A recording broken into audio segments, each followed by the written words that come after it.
Yeah, we ready. Go right in and tell me.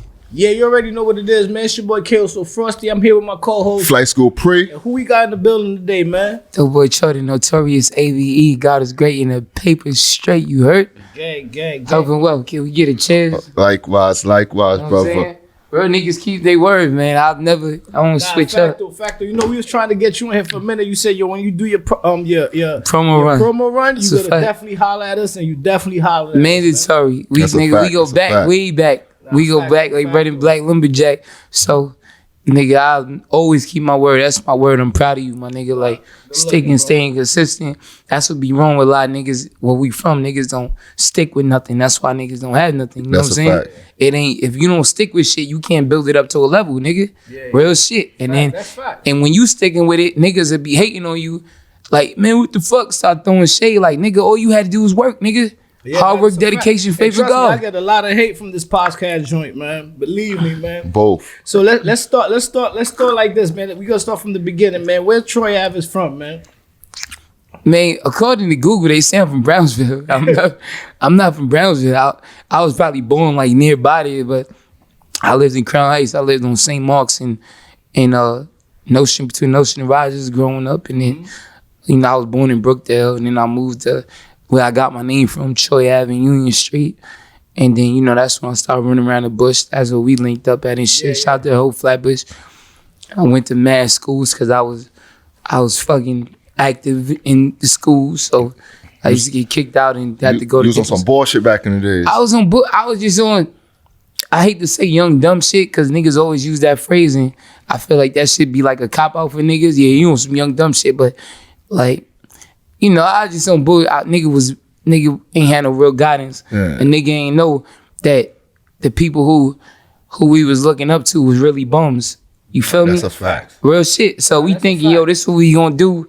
Niggas on Juve into the violence. You know what I'm saying? Yeah. Halloween niggas move around into the violence, like on foot, on bicycle. Like so like nigga just had terrible guidance. But like just imagine if a nigga take niggas when they 15, 16 and say, yo, listen, my nigga, I'm gonna show you how to, nigga, I'm gonna show you how to put your money, save all your money. Go work at McDonald's. You gonna work at McDonald's for a year. You ain't got no bills. All you buying is Jordans and probably some weed and fucking bitches. You live with your moms. Got no bills. Cool. Save all your money, nigga, and I'm gonna take you to buy your first truck, and you gonna get a CDL, and then you gonna start making $7,000 a week. Yeah. Imagine if niggas show niggas that way. You know what I'm saying? We was 15 type so so that's when nigga was just running around doing dumb shit and looking up to other niggas who, it's all about perspective. So I was on bullshit, you know what I mean? Long story long. And then I'm like really from Crown Heights, but I was in Brownsville a lot and in Flatbush a lot, cause I ain't gonna cap. My moms wasn't with the shit, nigga. I'd be in trouble. I'd get my ass beat if I was doing the shit that we was doing, you know what I'm saying? And street in my neighborhood, fuck, nigga. I remember I used to go downtown, Brooklyn and Bach, gold fronts and shit, and my mom's catching me them shits on. She taking them shits, out my mouth. We all went through that and shit. Yo, even you feel me? We all went through that. That phase. Niggas even had to get approval from their moms for braids. Like, that's for what? You got braids? Nah. Then don't get in trouble in school. You getting your shit cut off. Oh man, after braids cut off. Facto. Speaking of braids, I remember I had braids and oh my gosh, this one of the things that made me like not fuck with braids no more, man. I remember I had braids. I think I was going to South Shore at the time. It was shout out to South Shore. We all went there. Lot of ruthless villains from South Shore. That was the battleground. That was us three went to South Shore same time. That's crazy, a fact. Yeah, I swear I would never want my kids to go to school there. That shit crazy. Half the shit nigga did, if my kids do now, I'd be like, damn, I feel got like 6 schools in there now though. Okay, good. I'm glad. Like that. How the fuck we going to school with metal detectors at that time? It made no sense. That means don't go, if you got to go to school and they got metal detectors, take your motherfucking kids out that school, man. They don't need to be there. You heard? It's a fact. But anyway, I was saying that I was just telling y'all some real important shit. We was drinking early and we drinking now. That's a fact. It was some real important shit, man.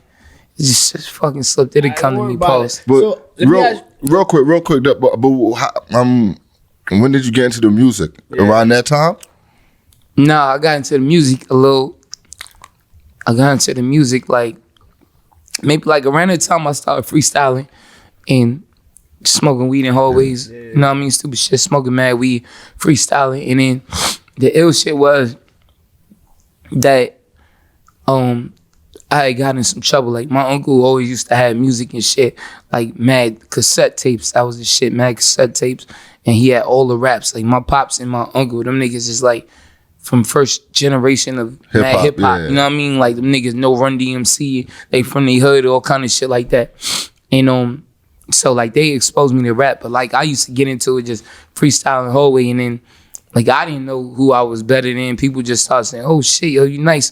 And then the crazy shit is that my man at the time, his brother Royal Karim, his brother Nicky, shout out to Nicky. I don't fuck with Royal right now. Royal gotta make it right. Royal did some sucker shit, but you know what I'm saying? It's still love, but it ain't, cause he ain't make it right.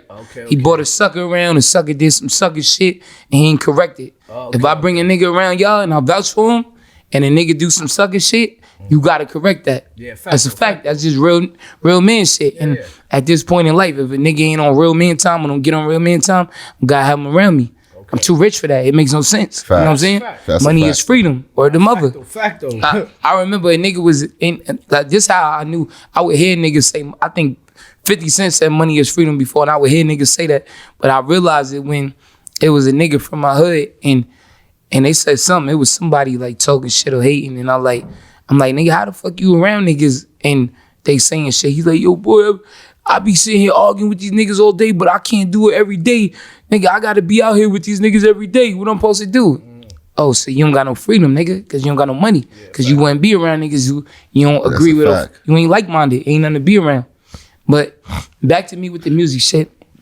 So it was me, Royal, and somebody else. I can't remember. We run around Flatbush. We end up getting into some shit. And then they had snatched him up for attempted murder. And then, you know, by the grace of God, we end up sliding, getting away or whatever. Cool, we get away. And then, so, you know, on real nigga time, I'm pulling up to the court. Like, look, come on, let's bail my man out. You know what I mean? This is what real niggas supposed to do, quote unquote. We 17, 18 at the time, you bail my man out. I had a little punk ass job that my mom's finagled and got me a job.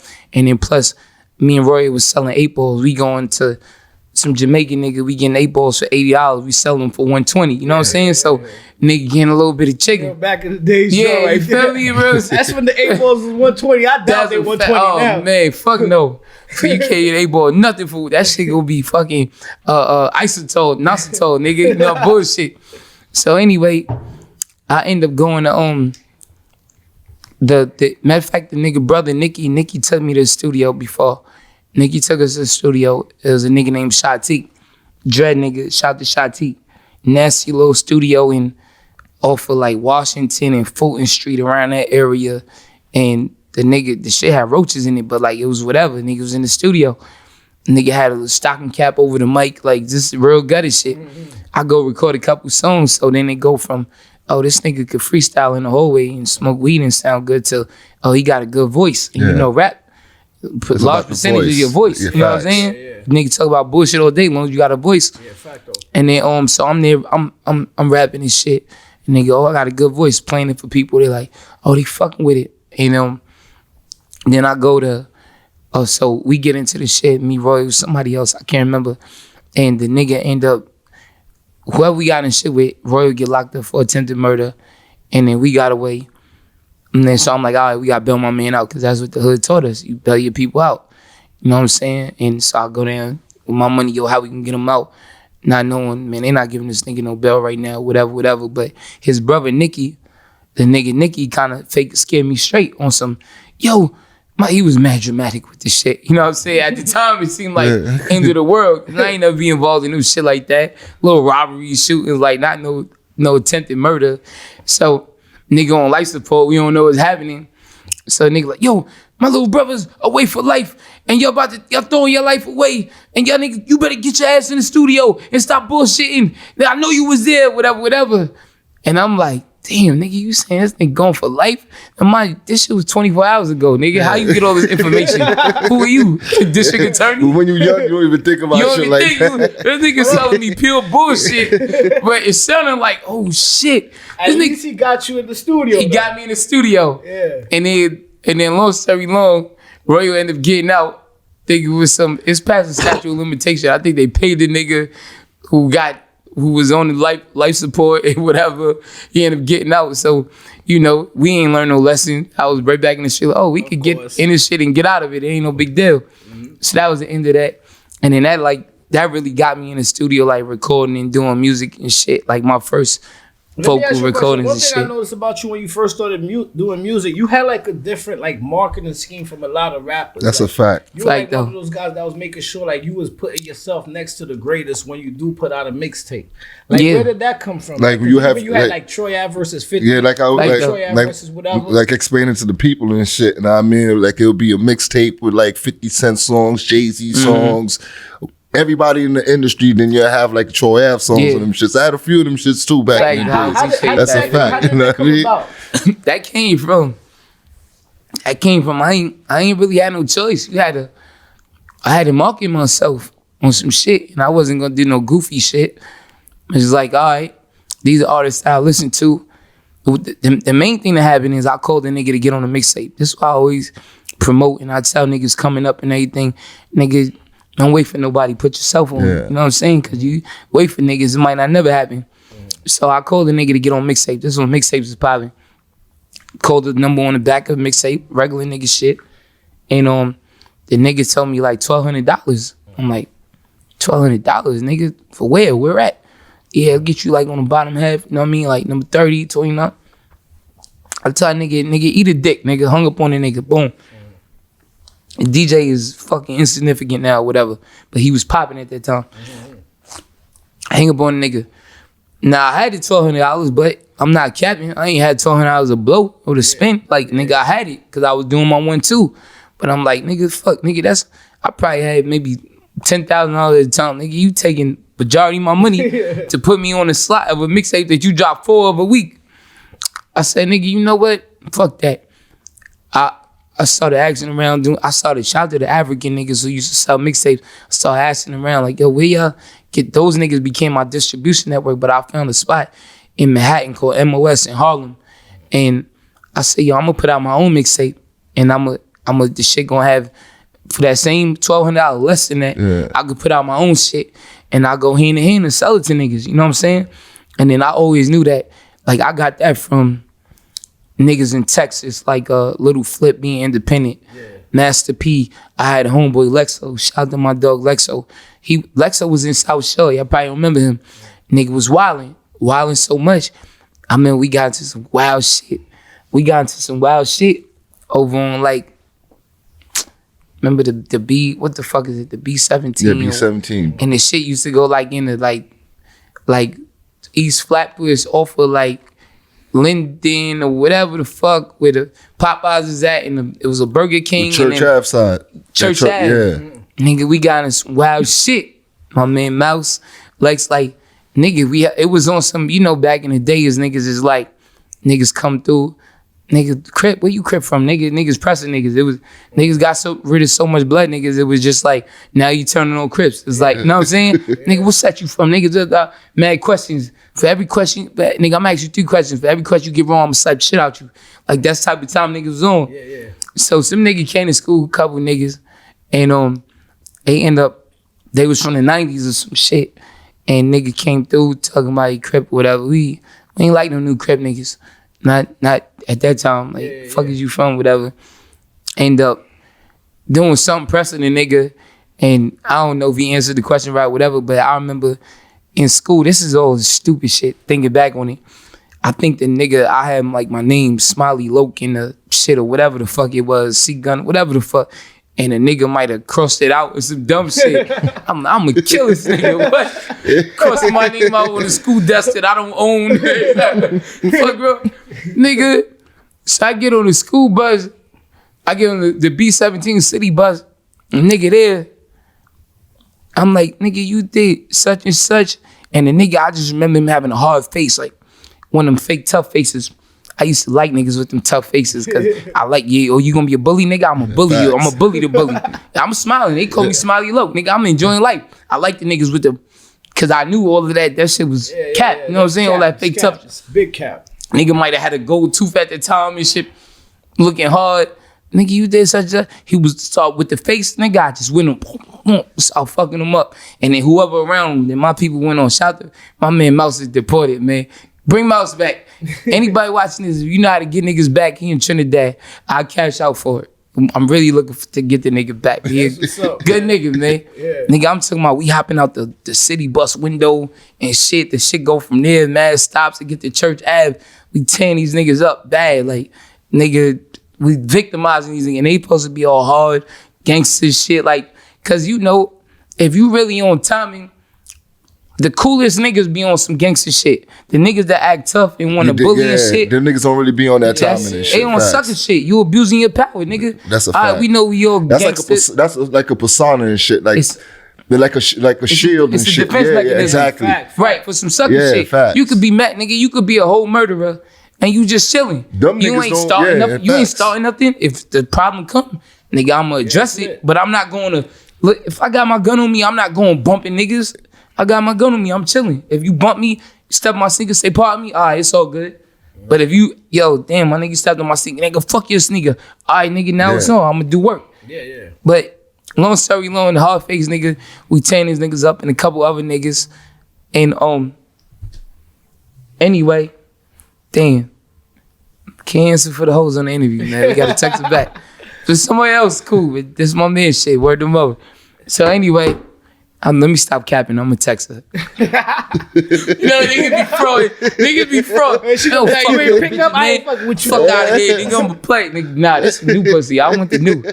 Ain't nothing better than good pussy, but new pussy. That's a fact. Oh man. Nah, fact. Hello, I gotta be a sucker. Hello. I bet I'm gonna pass the phone to my man. He gonna grab you right now. I'm gonna pass the phone to my man. He gonna bring you up. Hold on.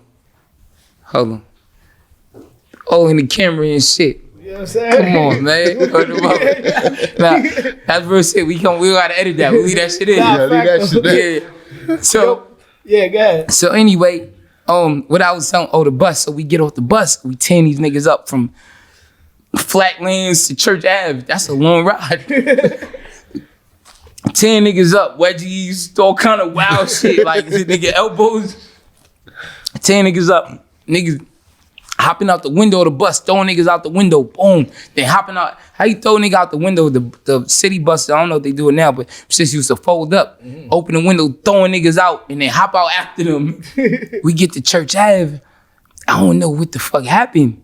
We beat niggas' ass, 10 niggas up. Niggas get to like that Burger King off of Church Ave. Once we pass that Burger King, nigga, somebody somehow called the reinforcements. Yeah. All you heard, kill him! Nigga, like 20 niggas from Flatbush came from, not Flatbush, where's that? Church Ave all the way down to... That's like the 9 sides or something. Yeah, that's like the nice, from like all the way from there. That's like going into the 90s and shit. Cause you got like the Church Ave, that's like, cause the spot you talking about with the 17, that's like leaving Flatbush, going into motherfucking, cause that's by where the White Castle at and shit, know what I mean? No, but it didn't go all the way to the White Castle. It was like right off Church, and then it's Linden Boulevard, Brookdale is down the block, and it's Popeye's chicken. Brookdale is definitely the 90s. Yeah, it's in the 90s. Yeah. So like 20 niggas, I want to say more than 20, but I don't want to be capped. But like mad niggas, they got reinforcements, nigga. So on the shit, it was probably 3 on 6, and I'm the 3, and we tearing these niggas up. Maybe 4, but my other man, he wasn't doing much. He shot the K Cash. He was in the mix, but he wasn't going crazy. You know, skinny nigga just sell weed and do his thing, but he was active with us. But it's 4 on 6, we tearing niggas up. Nigga, they niggas bought 20 niggas, and these is more grown men and all kind of shit. Yeah. Nigga, you just said kill him. I said, oh shit, nigga, we getting it in. That's when you start with the. All right, it's 5, 6 niggas you fighting. So you shadow boxing with niggas like make a move, but you backing up. You know what I'm saying? And no capping, bro. You looking for your exit. You backing up. Boom. I remember 5, 6 niggas on me. Yeah, what's up, nigga? What's up? I'm backing up. Yeah, you know you talking all that shit. What's up? Yeah, what's up, cuz? What's up, nigga? And then I see my man getting destroyed. What's up? What's up, nigga? Oh shit. I run over there to my man and just kick a nigga. Boom. Get the nigga off him. Come on. Yo, we out. So anyway, the nigga who wasn't fighting, niggas end up hitting that nigga with some bullshit. But only one of us we destroying these niggas. Terrible. Just watching niggas. And only one of my men ended up getting scratched on his back with some bull. Like niggas hit him with some shit. They said, kill him. And niggas end up getting up out of there. Cool. Kill him. Yeah, but kill him. I'm like real Lord of the Flies shit. Niggas said, kill him. And that was a wild time. So we got up out of there. And then, but like, we feel like we got the victory. Nigga, it's 4 on 24, 4 on 25, nigga. Of course. What's up? As long as you fight when it's like that, and you have to get up out of it. Exactly. A lot of people be acting like, because a lot of situations happen, a lot of new generations, and even the old generation, they act like they never had to run. And then when you this is Brooklyn. There's going to be times you got to get up out of there. It's always somebody that not only could be tougher than you, they could be stronger than you, they could be outnumbered, nigga. You know what I'm saying? It's all about the get back. You know what I'm saying? But at that time, we had already won. We told y'all niggas up. Y'all got one of my men, he had a scratch on his back, that was it. We throwing niggas out of city bus windows, like destroying niggas. Cool. We end up, the word spread or whatever happened. We go to school the next day, them niggas don't show up. Cool. All right, the next day after that, niggas show up with mad niggas or whatever, but somehow, I don't know how it happened, but other niggas that knew us, because we younger niggas, but other niggas from different sets and shit heard how niggas holding it down, so they show up with niggas, and we show up, it's just us, but other niggas came through like, yeah, what's up, nigga, whatever. It was probably some politics involved where they ain't like them niggas anyway. Yeah. But the shit ended up getting squashed. And so we went out on some gangster shit though, like, yeah, niggas pussy, whatever. But then it was like later on, years later, shout out to my man Scooby. Scooby's on the block. He's gonna stain something for no reason. It was like, matter of fact, you know what's crazy? We took my bicycles, we ride bicycles, and we end up just being on bullshit, riding through there, and we ran into one of the niggas. I ain't gonna say his name because it ain't no beef, it was stupid childish shit. And niggas backed out. Yeah, what's up, nigga? What's up with that shit? It was dumb shit. What's up with that shit you was talking 6 years ago? It didn't make no sense. Yeah. Like, it was like some stupid childish shit. It wasn't 6 years ago, but... And the nigga was just, nah, you got it, and we in they hood. So, you know, all that shit back in the day is just about pride and ego. Like, yeah, I'm feeling like, nigga, I got one up. All right, I'm good now. You know what I mean? Until the nigga come stain your shit, and he got one up. But just dumb shit. But anyway, we talking about how I got in the rap. So Lexo, I said all that to say, Lexo was involved in that, and the shit was so crazy. He lived in that area. He lived like on Avenue A or A Street. Well, I don't know what that, I don't remember. But niggas started coming to his neighborhood. His moms was hearing about it and shit. She Panamanian, so she hearing from the source. She in the mix of all the, you know what I mean, the community. Back there's a lot of Panamanian lows too. That's a fact. A lot. Whole Caribbean shit going on. It's like American niggas with blood, and that's a fact. So anyway, even Tip Top was Panamanian. So the shit, she end up hearing about it. She shipped that nigga out to Texas. Boom, fuck out of here, nigga. You doing too much with this smiley nigga, and I'm getting you out of here. Got the nigga up out of here. So me being a real nigga, always keeping it loyal, 100. I say, yo, you know what? I'm gonna go fly out and see my nigga, because he's 16 at the time. Yeah. You know what I'm saying? I'm like, 15, whatever. I'm flying out to see the nigga. As soon as I turn 18, nigga, I'm flying out to see you. You still my man. I got you fake deported to Texas, nigga. Whatever. Come on. I go out, see the nigga, and that's when I start seeing like Little Flip and Little Kiki and Slim Thug. All these niggas is out in Texas and they rich, and I never heard of them before. I heard of Flip. They independent too. And they independent. So that shit was like, oh shit. And I'm still freestyling the whole way. And this is after the shit with my man get into the shit and his and you know his brother scared me straight or whatever. Yeah. So I'm like, wait, this ain't no rapping in fucking Latique booth with the roaches and the stocking cap on them mic. These niggas getting money. Yeah. These niggas got Burberry on their seats, and remember the Jags was hot? The Jag S7, whatever the fuck it was. These niggas got all kind of shit. Hold on. How is this happening? So my man started telling me he had a cousin that was a DJ. His cousin was DJ Clue, and he had another cousin out there that was a DJ, and I forget the nigga name, but the nigga was like, yo, these niggas selling shit independent. Independent? What you mean? What is that? How? Like, they selling shit out the trunk, put it in the stores. Oh, word? All right. Well, why I can't apply that shit to New York? You feel me? I'm like, I'm buying 8 bowls for $80, something for $120. I'm making $40. I'm buying half an ounce or an ounce. So literally, if I'm buying half an ounce, that's 4 8 bowls. I'm really only making $160. Yeah. Wait, if I go out with a box of CDs, 200 CDs, and I'm selling them, I want $5. But if niggas got $1, I take it. Niggas got $3, I take it. Yeah. I'm coming back with the same money that I would make every day, and I don't got to deal with this Jamaican nigga and the work being whack one time and niggas being mad or the shit being, nigga you putting extra deal with the bacon on stress, it. basically. You I know don't got to deal with the stress. So now what I do is I say, fuck that. I speak to the mixtape nigga with the DJ nigga. He say no. $1,200 told me eat a dick.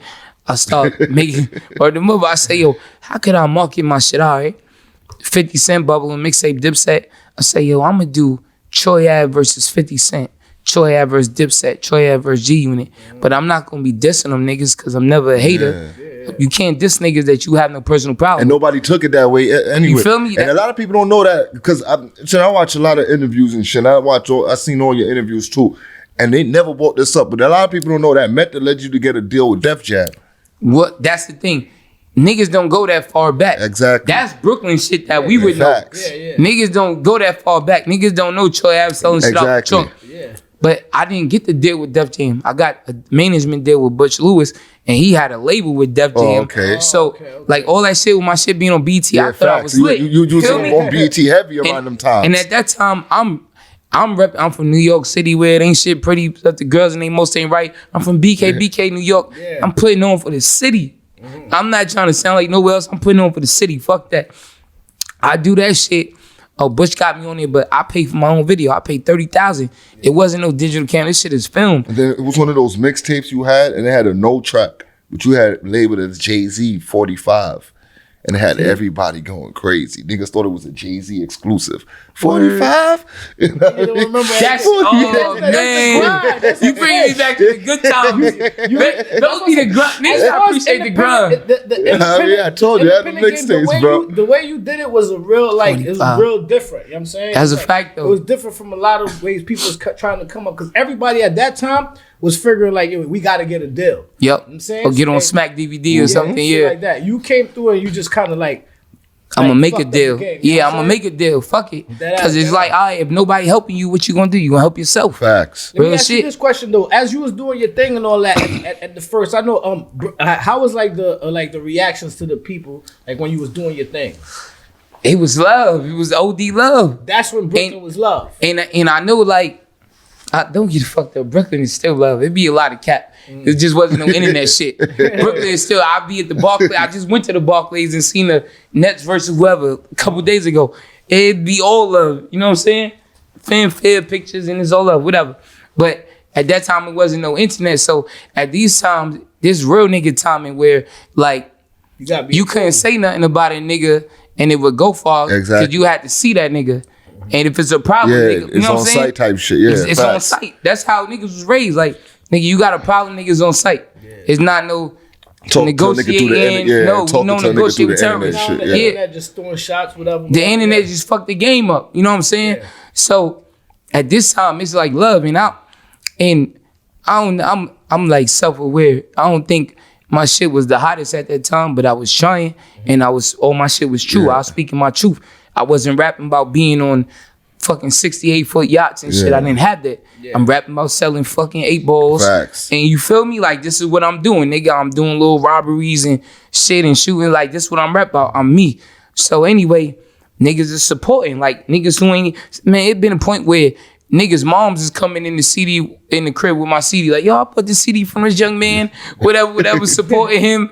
I'm like the niggas on the train, but better because I'm not flipping this shit or whatever. You know what I mean? And I'm doing the actual product. So it's just love. It's just like, damn, this nigga doing something that nobody ain't never did. We ain't never seen it. And I'm consistent. I'm straight coming out with new shit. I'm coming through your block after that, 2-3 months later, I'm coming out with another one. Boom, coming through your block. If you don't buy it now, you gonna buy it later. If you don't buy it later, you gonna buy it after that. You know what I'm saying? And niggas gonna support. Niggas start fucking with it. So it's like really a lot of love, just as it should be. If you see somebody coming up trying to do their thing, and nigga, they looking like, I wasn't looking like a bum. I'm not on 40 dudes selling my, yo, hear my music. Yeah. I'm coming through clean. Brooklyn 22s, you know what I'm saying? Facts. 20 Tahoe on 22s, clean braids or whatever the fuck I had. Like, I'm coming through clean. Like, yo, this is my music, man. Fuck with me. And so the ill shit is, while I'm selling the music, I'm still dabbling in a little crack, but I'm getting my weight up. So now, when I'm coming through selling music, I'm selling the hood. I'm letting niggas know, hey, yo, we got that work too. Y'all got that work too. So now I'm selling 8 balls at niggas. Yo, let me try one out. You know how niggas fake. Yeah. Yo, let me try it out. Nigga, you know that shit real re-up, nigga. Fuck you mean? Yeah. Yo, let me try it out. I'ma holler back if it. Nigga, you try it out, then you only come back for 2. Fuck out of here. You ain't got your man. Nigga, yo, I'ma try it out. You ain't coming back for a 6 deuce. You know what I mean? Or a big 8. You coming back for 2 8 balls. Nigga, whatever, nigga. Niggas be capping. Let me try it out. It was fire. I'ma fuck with you. You know what I mean? But with it, I don't chip. I never judge niggas. Just come up, get your money. So I'm selling music and I'm selling work. And then I start like really blowing up with the work because my mom's had a friend that she went to high school with, nigga named Brian. Brian get high. I don't think he get high no more. Shout out to him. But Brian just get high, nigga. He not like a crack fiend. Nothing. He smoke crack. He do coke, weed, whatever the fuck around. Brian get high. She said that nigga been like that since high school. But Brian a cool nigga. His breath stink. His breath was stink as fuck. Like you can smell shit. He was sitting in the backseat, you in the front. nigga disintegrated mint, nigga. Brian breath was stink. No cap. So anyway, I'm kicking it. Brian like, hey yo T, man, I'm telling you, man, you need to. No, remember I said I was selling work in my CDs. I go to the Bronx. And I'm like The Wire, nigga. Pandemic. I'm letting niggas, everybody who would know, you get a CD, yo, you know I got that work too, whatever. So I let a nigga in the Bronx named Los know, hey yo, I'm like, hey yo, you know I got that work too, whatever. And the nigga like, word, what you got? Yo, we got balls. Word, how much?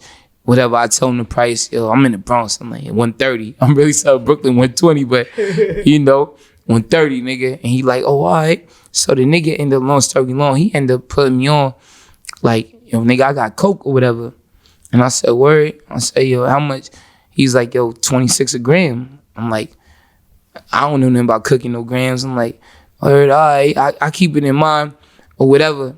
I go and tell the Brian nigga, boom, yo, B, this nigga talking about he got coke. You should get it, T. I'm telling you, get that shit.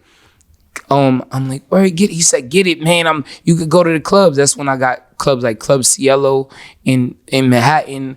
And now Brian is like, come on, we go out to the club. It's like some European shit where they play music with no words, just oosh, oosh, oosh, oosh. But these niggas balling. Yeah. These niggas, you see how we drink champagne in the club and whatever, stand on couches? These niggas drinking Johnny Walker Blue, my nigga. All night. Button up shirt and all night. It's flowing. They stepping on shoes. Oh, don't worry about it. Oh, just whatever.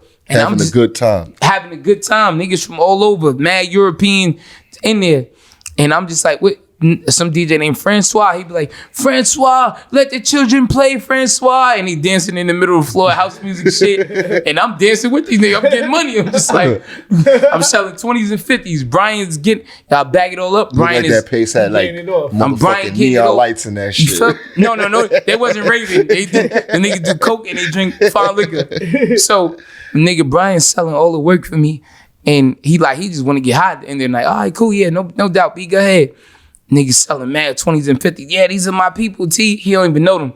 Yeah, these are my people. They buy some work. He sniffing coke with them. I remember the first time I went in that bathroom in the club, I'm seeing coke residue all in the bathroom. I'm like, this is crazy. It's another world for me.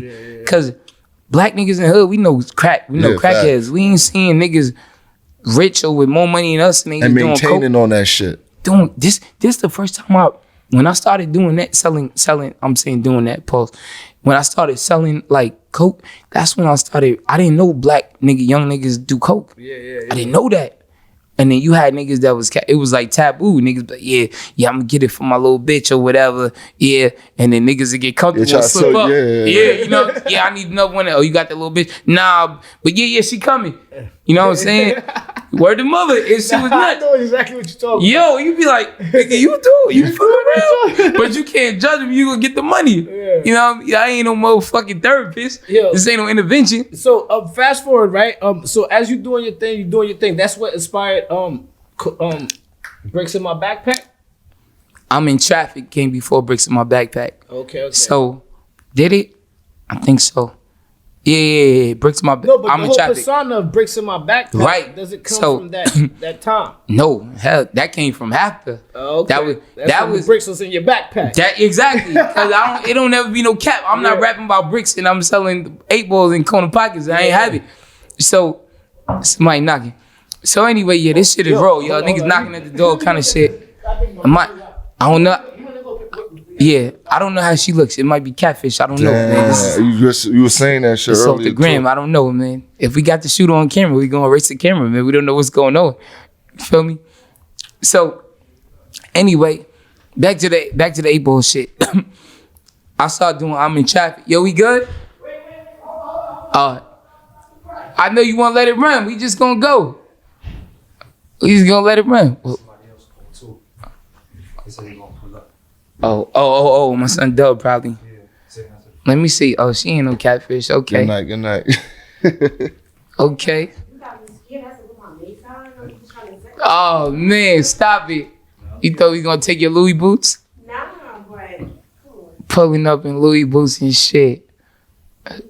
Stop playing with me. Don't leave. She looked like my first girlfriend, but my first girlfriend wasn't shit. Cassie, she ain't no good. No good, dirty scoundrel.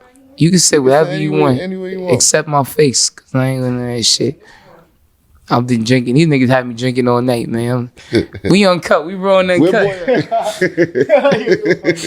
Alright, so back to what we was talking about. Yeah, we was talking about where I'm in Traffic came from. Yeah, right. The album and shit, but yeah, it wasn't. That ain't where it came from, because I was Bricks in My Backpack ain't come from that, because I ain't had no bricks. Yeah. And I just urge everybody to nigga rap about what you really doing. You know what I'm saying? That's how you keep rap about your truth and shit. Rap about your truth. Yeah. It don't matter if you small time or big time. Call you out or that yo, you even got that. That shit fuck up the game, because you got niggas rapping about being kingpins, and you look at their first videos, they was broke. Exactly. How you was a kingpin where, nigga? You wasn't getting no money, but now what you doing is influencing other niggas and do that and chase that. But you can't really tell them you can't tell them the downfalls, because you ain't been through it. Yeah. That's like niggas rapping about being killers and shooters. You ain't never stay nothing, nigga. Yeah. It's okay. Yeah. Like, nigga, man down into some shit, that's not like something you should grow up and aspire to do. You want to grow up and get money. Yeah. Fuck with bitches, get out the way. You know what I'm saying? Yeah. But niggas like, yo, I ain't gonna hold you. I'm gonna keep it a buck. I'm saying I want to keep it all the way buck right here. And niggas could attest to this. And everybody growing up, man, we gotta change the narrative, man. Streets is a myth, man. You gotta follow niggas doing something productive with their life. Facto. Streets is definitely a myth. You know what I'm saying? I could vouch for that. My nigga. You know what I'm saying? I've been in the streets a long time, so I know. You feel me? You know what I'm saying? The grimiest, getting money, most murderous, not getting money, no, excuse me. No. The grimiest, most fake bullies, tough, killing for nothing niggas, they bitches be trash. Mm-hmm. Trash. And them bitches be trash. And wilding them up. Trash bag. You be like, they baby mom having their way doing whatever. He's like, nigga, what? Whoa, I wouldn't aspire to be like you. No way, Jose. No way. Nigga, what? I'm telling, like, niggas gotta look at themselves and have like perspective. Like, you gotta try to be self-aware and then try to think to the future. Like, look in a situation that you can be like, hold on, if I'm at a meeting right now and this shit happened to me, I ain't realized till I got older. I'm 15, my OG is 22, and we listening to everything that he's saying and shit. But when I look around, this meeting that we having with 30 niggas is in his in a bedroom at his mama crib, and he's sharing his bedroom with 4 other people. Yeah, facts. This is nuts. So you telling me when I grow up and I become an OG in 7 years, this gonna be my life? Oh no, I gotta get out of this gang. This ain't the game for me. I need to go get with the fucking Job Corps gang. I need to go get with the Domino Pizza Delivery gang. I need to get with them. He gonna give me a job. Yo, Troy is crazy, y'all. This is real shit. You look, whoa, what but at that time, yeah, nigga, we gonna do this. You nigga, mad guns. Nigga, wait, whoa. Why is it mad? It look like I'm in a day room in jail. But I'm in a nigga's mother house and this is the OG. So when I become the OG, yeah, I'm gonna be like this. Never. I'm gonna be sharing bedrooms like with. This is nuts. Nah, that was nuts. That was crazy. That was man, nuts. spooky life, man. So back to the I'm in traffic shit. I'm in traffic and start till after, like I said, Brian took me. We started selling work. We started moving 10 grams. I bought 10 grams from Los, and at $260, $26 a gram. 10 grams from Los over in the Bronx. Cool. I make that move. Then after I get with Los, I go to my man was fucked up. Shout to Block. Block was fucked up at the time, and I knew it was a fiend in my hood named Gary. Gary, my man too. So Gary lived 2 houses down. Like I said, my moms wasn't with none of that bullshit. So that's why I had to go to Flatbush in Brownsville and be a bad kid. You feel me? So I said, I can't sell crack on my block. But watch this. I put Block in the crackhead house, which is Gary. I say, Gary, I need my man to come here. You know what I'm saying? We'll take care of you, whatever. Gary got traffic running in and out. But them niggas running out to go buy crack all around the neighborhood. You know, whoa, Gary, I'm gonna sit somebody in here. Let's make this shit happen. I'm talking about niggas come and spend a whole check sitting down smoking. Like his house is the spot. Shit is lit. That's real back in the day shit right there. His shit is lit. Real back in the day hustle joint. You can only understand it if you was outside. You know what I'm saying? You was outside, I wasn't on Troy Ave sides at that time, but I could tell you from my sides, that's how it works. That's a fact. You know what I'm saying? It's that one house where the traffic is everywhere. Every smoker know that we gonna go over there, and that fiend gonna be able to call whoever they want to come over there, and that's how it works. And a fiend got live in that house. That one house is controlled by a fiend. They live there, but really you control a fiend because you like, yo, listen, you gonna smoke for free. Don't worry about it. And when you tell them that, it's lit. You feel, and really smoking for free ain't smoking for free, nigga. They might get $40 a day, but you don't care. You making, $600, whatever the fuck, and you cut them 8 balls in half, and they just a finger always negotiate. Come on, man, let me get some more, nigga. I'm gonna cut it down in half, and I'm gonna spoon feed you that shit. So I'm in traffic. Came from now. I go from the 10 grams, and now I go from getting the little 8 balls for $80, selling them for $120. To now I go from getting the 10 grams, selling it in Cielo. And then with them grams is going, the crackhead nigga taught us how to cook crack. I got Brian, he just used drugs. He ain't just a crackhead, he do everything. Shout out to Brian. Then I got Gary, who I'm still buying little 8 balls from the Jamaican nigga and taking them, sending them to Gary. Gary like, oh man, this is trash, or this is good, whatever. So now nigga had a little leftover coke from Cielo one night. And I say, hey, Gary, boom, we don't got no more crack. They want to buy crack. We don't got no more crack, but we could sell you fucking straight coke in the bag. You know what I mean? It was like a little point 10, like some bullshit, whatever it was. The nigga cooked it up. He said, man, this is fire. Word, I don't know nothing about that at that time. I didn't even know how the weigh work. Shout out to my man E. He, God bless his dad, E from Brownsville. He taught niggas how to weigh work and all that.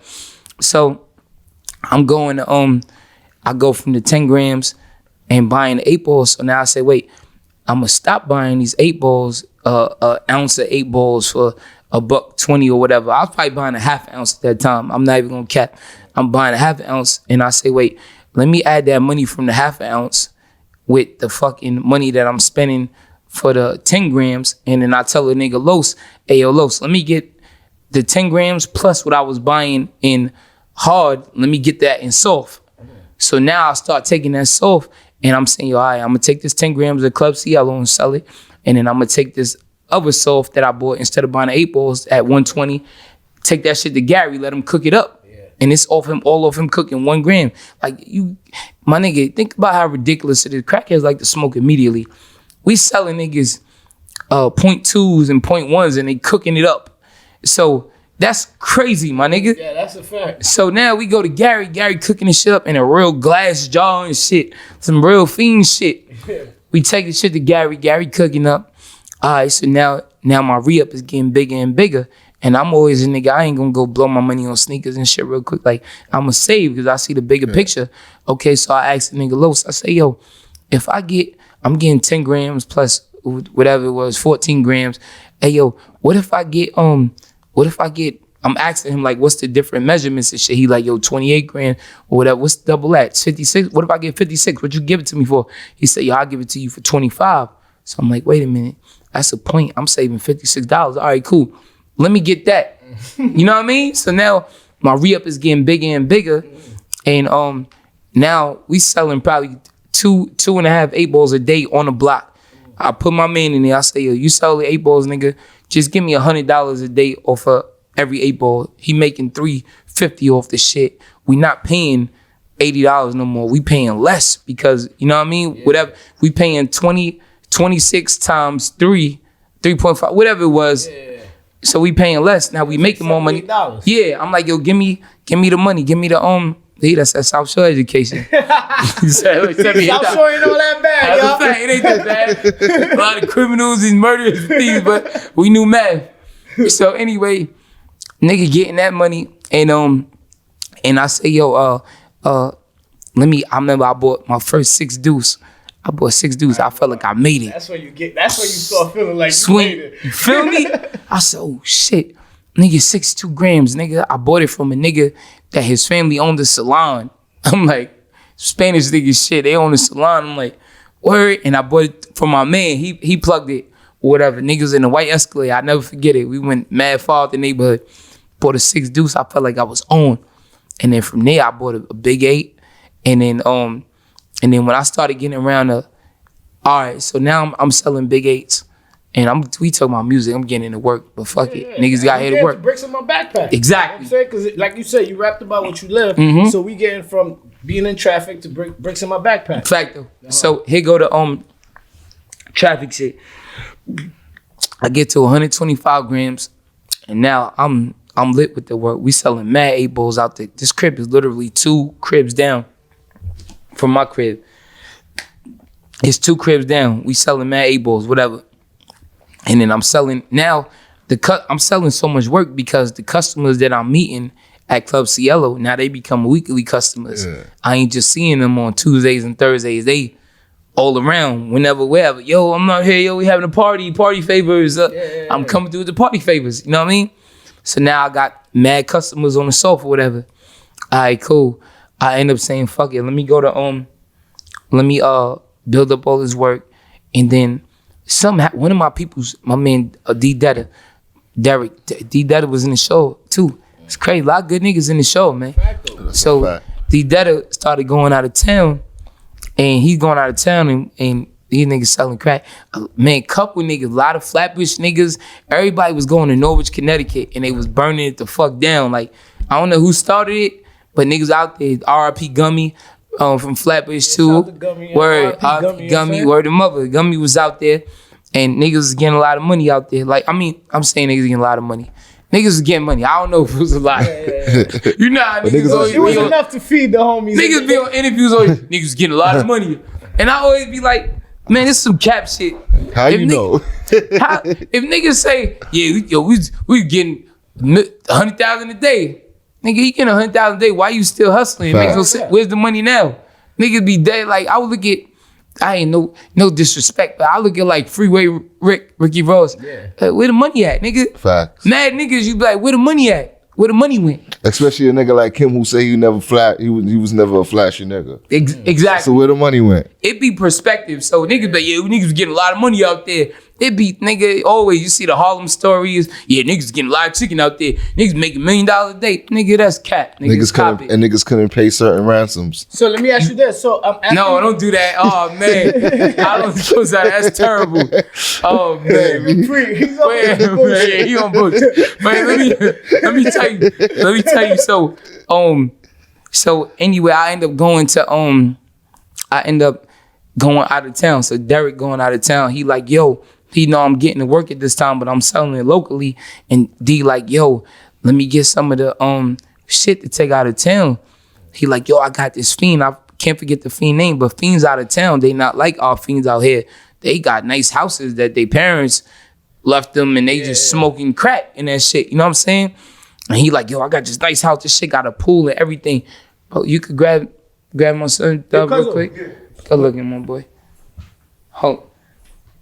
Yo, Dub, I'm about to grab. That's gonna get a lot of camera time. Yo, leave the door open, huh?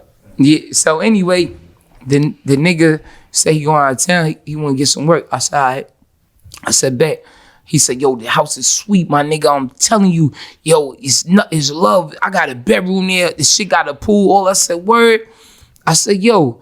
Now, at this time, the crib had got raided like twice and shit. But bullshit raids, they just lock everybody up. It's just fiends. So they just letting the fiends go. Block ain't smoking. He ain't got no crack on him, whatever. Yeah. So I said, yo, can you take Block with you and let him post up? Because I know Block the type of nigga, he get in the spot. That nigga, he gonna sit. Nigga, he gonna get in the spot, sit. He gonna become a fiend, but he just selling dope. He ain't gonna, nigga, I ain't changing my shirt. I'm just getting money. Yeah. So I said, yo, you could take Block with you? Because D was going and he coming back, going and coming back. I'm like, there ain't no way to get money, nigga. You gotta like sit and post and really plant your flag. Facts. So I'm like, yo, you take Block with you? He like, hell yeah, nigga, it's mad money there, whatever. Cool. I gave D the work. Boom. Don't worry about that, my nigga. That's what you taking Block with you. He take Block out there with him. Block moved the operation out of town. And Block end up mingling. You know how niggas go out of town and they start selling work. Then they get bored. They go to a bar, start meeting local niggas, doing their thing, whatever. And my other man, D, he a real, what's the nigga that be like, he's a likable nigga. He kicking it with niggas. He put us on another nigga. I won't say his name because he probably still doing his thing. And niggas start selling work to him. Now that's the nigga that blew me up in Norwich because that nigga start taking, yo, nigga, give me 500 grams. I know a couple people, boom, boom, boom. And then he was trustworthy. So it's like, nigga, here, I'm gonna get double. What's up, my boy? I'm gonna give you 500 and then I'm gonna front you another 500. You know what I'm saying? And then that's the nigga that taught niggas how to cook. So the fiend, you know what's good, my boy? So look, you know the fiend gonna cook to their liking. You feel me? Yeah. But the hustler, that nigga was taking 500 grams, turning shit to 650, 700, all kind of. So I would come down there, hey yo, I almost said it, I ain't gonna say his name. I come down there, I bring him to work, boom, 500. He probably paying for like 300-400. All right, cool. Nigga, take this other 500, cook this shit up.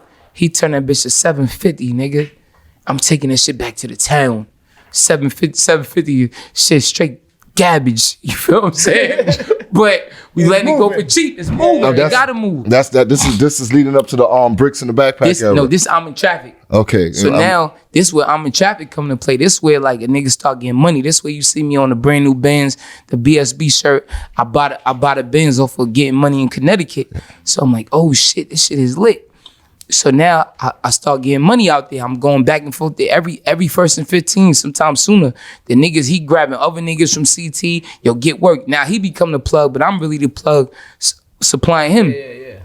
And the ill shit, how I got my plug is like I told y'all with the nigga Los, I was trying to sell everybody crack that would take 8 balls while I was selling my music.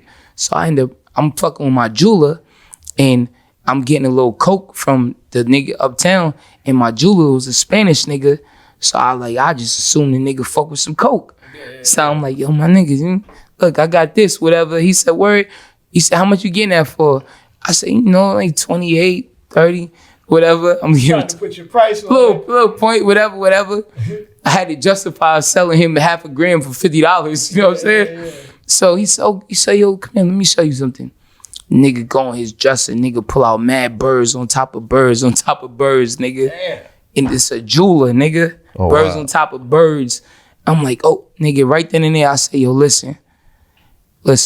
He like not like one of them jewelers with a booth. He like a jeweler that make the jewelry and shit. He making David Yurman charm bracelets. It costs him $70 to make. They selling it for $1,000 in the store. He like one of them real maker shit. Yeah. So when the nigga showed me my first bird I ever seen, I say, yo, listen, I'm gonna give you everything out here. Gave the nigga my Rolex that I bought from him. I probably had like $3,000 in my pocket. Boom, yo, listen, give me that brick. I'll bring this shit back to you. I need this right now. You know what I'm saying? I've been fucking with him for 2 years. He's like, yo, I'll give you 3 days. I already knew from me being in the mix of, you know how it is when you ain't got no work or your plug-in got it, you call your other man and he gets shit, or niggas put their money in together, you might be getting 500 grand, you might be getting 250, and I'm like, yo, I need 250, so we all give it to you and you go get a brick and get it for the low. So I already had a network of niggas moving work. So I'm like, yo, nigga, I know if I get this brick right now, I'm getting this shit going in 2 days, but I tell him 3. Way past statute of limitation. Statute of limitation, that's a fact. Right. Nigga, I remember I took this work. Now, I didn't know how fire the work was. I just knew it was bricks. And the nigga, this shit looked shimmery and flaky like some different shit. I said, yo, give me this shit. I'll get it back to you in 3 days. Whatever. He said, all right, bet. I gave nigga everything I had. Boom, take all my shit. I had a little cross. I'll be right back. Nigga gave me the bird. Nigga, I went, pulled up on my man. My man, the best style, whatever. I don't know if he's still into the shit, so I ain't gonna say his name. So long story long, the nigga said, yo.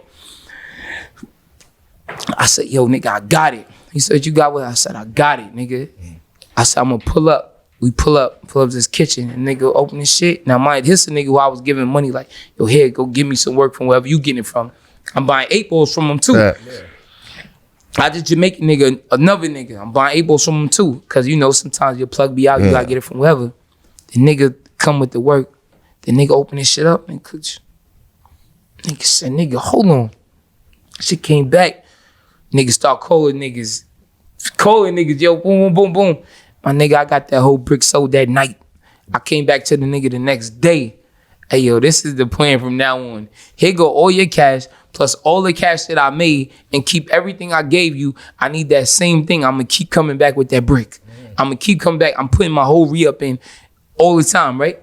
So he was like, no, go ahead. You can take your watch, whatever. I know you trustworthy now, whatever, cool. So now this way I go from I'm in traffic. Now I got bricks. Now I could go out of town. I could, you know what I mean? I could do my little 1-2 with Cielo. I always kept my Coke customers. No cap. I always kept my Coke customers because, nigga, I'm making $1,500 to $2,000 off the bag scrape, off the residue. Yeah. I'm making that because I'm charging niggas $100 a gram. I'm the residue. I'm scraping the bag with the razor, nigga, and I'm making $1,500 to $2,000. I'm not stopping. And then I'm taking the work out of town. So I go do all that shit, and now that's when I start making albums like I'm in traffic, because now I'm trafficking and shit. You feel me? I'm trafficking. Boom. I'm in traffic. I'm on the Benz. I'm in traffic. I was wilding, really. Like, really, it's like the shit we was talking about with niggas telling on themselves. Yeah. Because I'm really doing that shit. Hey, you rapping. So I'm in traffic, go to bricks in my backpack when one of my mans who's getting money from a long time, he's getting like the weed, bringing in 4,000 pounds and shit. He like, yo, you wilding. You driving out of town, doing that, whatever, nigga. You need to do a different way, whatever. So I started taking the Metro North on the train, and bricks in my backpack came because I would dress up like I was a basketball player. Like, you know what I mean?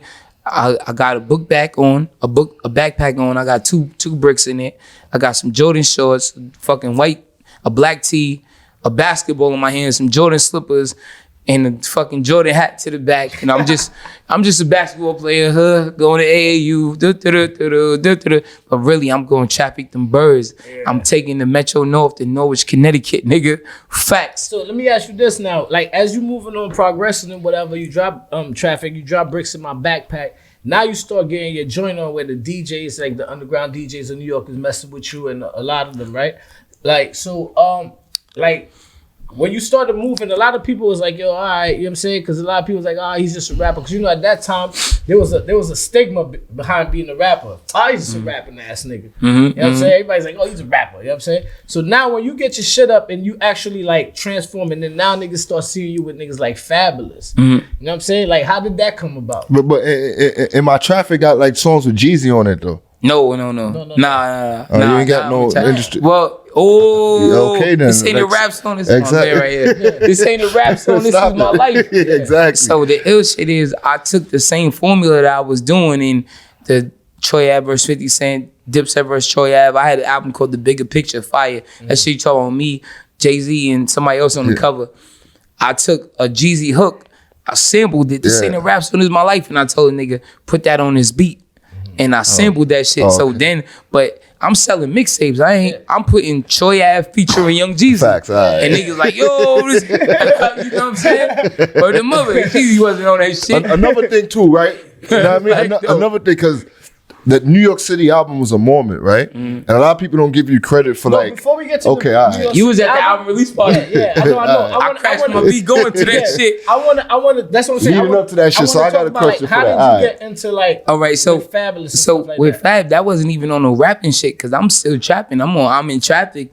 Like I'm doing rap, but nigga, I'm selling drugs, nigga. I'm getting money. So I had a homegirl named, I got a homegirl named Tahiri, and Tahiri was Fab homegirl, whatever.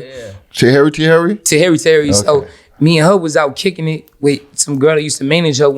We went to like C or some restaurant. Niggas go out to eat fucking around. And then Fab got pulled over by the cops, and they was on some hating on him shit, like, and he called her like, yo, cops pulled me over, could you come get the car? Cause you know how cops be like, yo, you get somebody to pick it up, whatever. So we left, we went to pick up the car, and the nigga had a video shoot. So we just went, boom.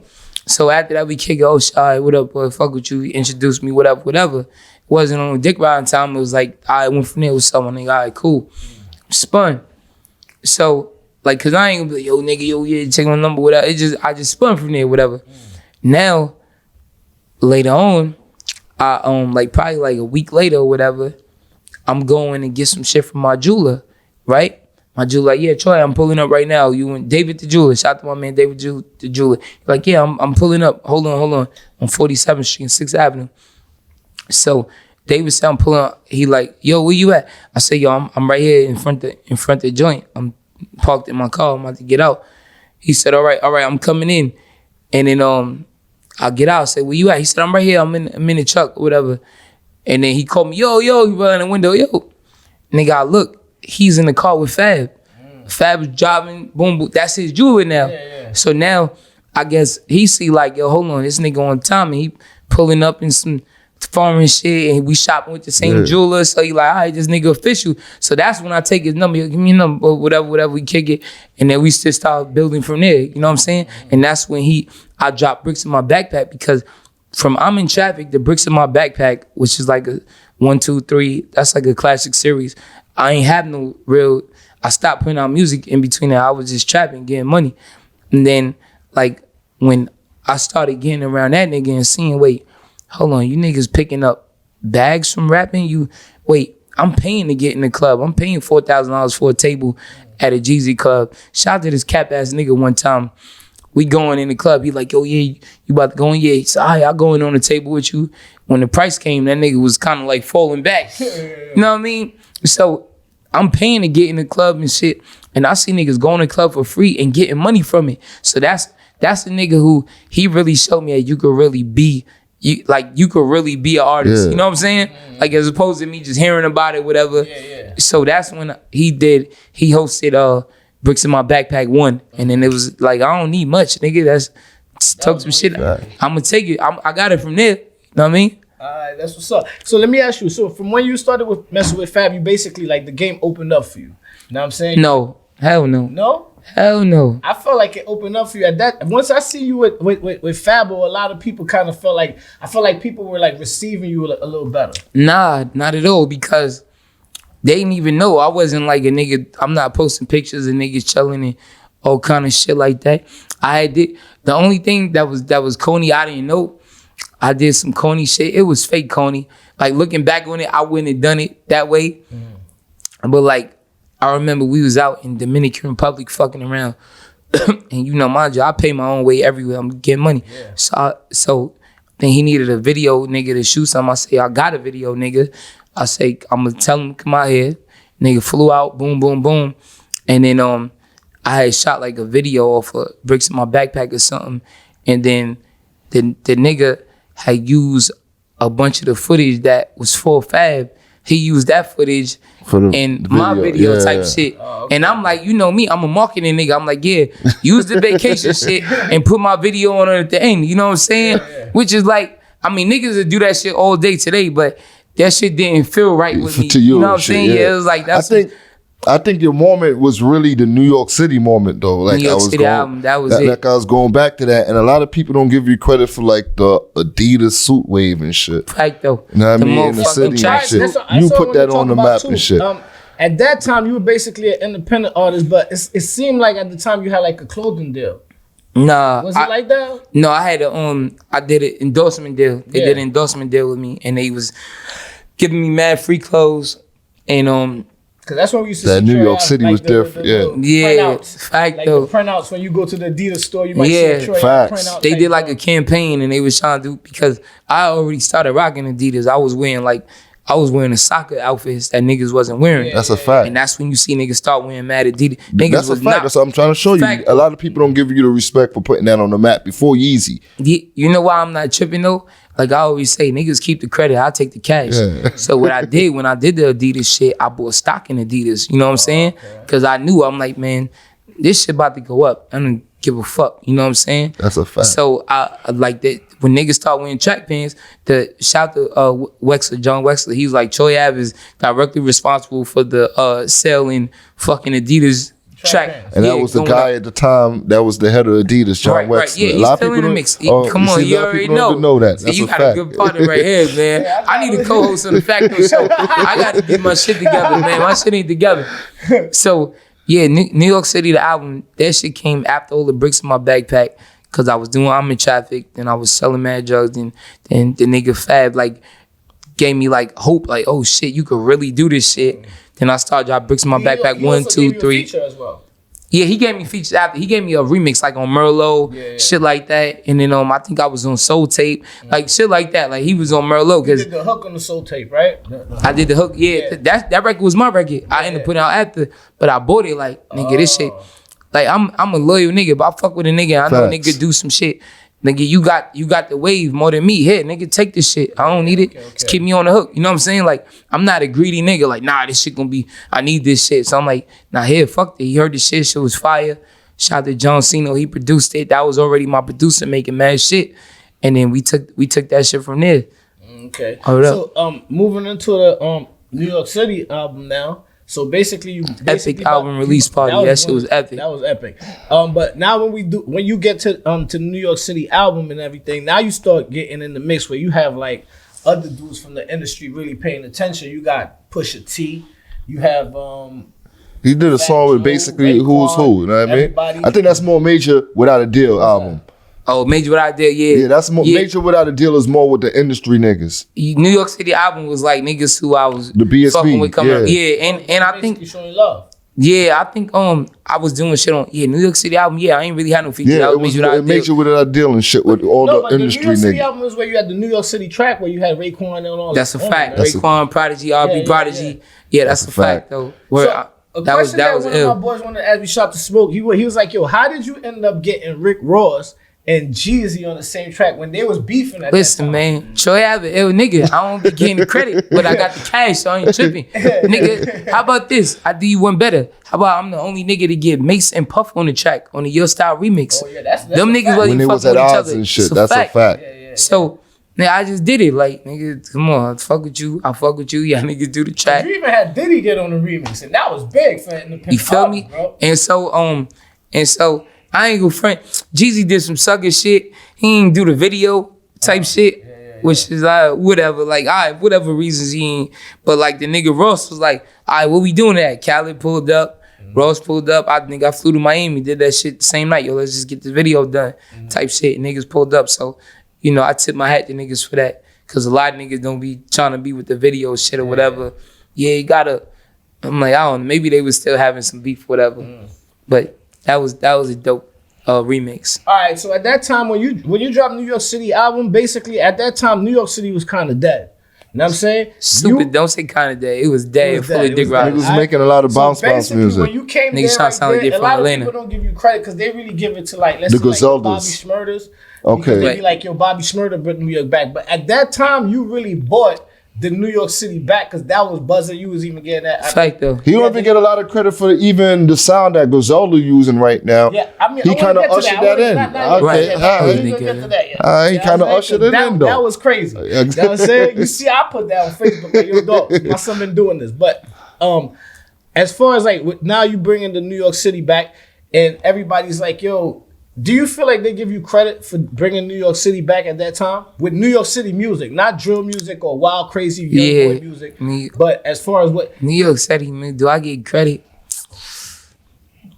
I'm like, honestly, my nigga,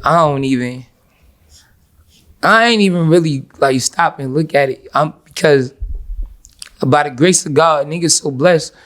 Like, nigga, I've been and I'm getting so much money.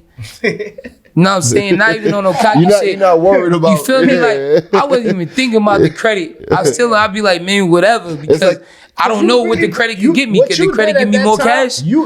There was a thing, like, no funny shit, because 50 Cent basically is like, at that time, he was kind of like destroying a lot of dudes. Like, yo, shutting them down. Yeah. You really brought a lot of dudes together, which was New York. You need That's a fact. Shit bugging out? Yeah, the mic is bugging, but don't now. Go ahead, keep going. See, look, this is devil working. It's always gonna be adversity in life, but we got look. See, one thing is another. Let me make sure I got it for you. The mic is that part. Yeah, the devil at work, man. Now we gotta let niggas know that. Look, we came through adversity. It's whatever. Facts. I could hold it. It ain't no big deal. We ain't worried about shit. I see you. I think it was up on it. I think it was up on the chair or something. That's what it is. Yeah, it was there. Hold up. See, that's what be happening in life. When nigga trying to make headway, pause, and make shit happen, it's always some bullshit. You know what I'm saying? So that was just now with the mic.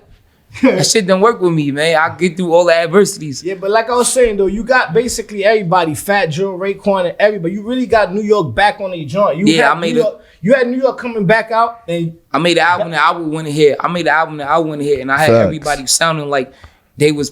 I had Fat Joe sounding like he was supposed to sound when people wasn't checking for him. When he was making like that time. Making it rain records. Yeah. You brought him back on hip hop New York this shit. Is the Fat Joe that I used to love to listen to. This is the Cameron that I used to love to listen to. Like, you know what I mean? On $250,000, like, here, nigga, I really like executive produced that shit on some, nigga, I got in like Wyclef and Puff on niggas. Facts. Like, this is what a nigga gonna sound like perfect, you know what I'm saying? And then I put even like the Jada and the Fab record that I had them both on the same shit. This before Freddie and Jason and shit like that. Had them niggas on a fire record. I forget the name of it or whatever. Because when New York City basically dropped, like that time New York was back. I felt it. Like I'm saying, everybody was on their joint. You was coming out with the Timbs, with the Sherlins, with the hood.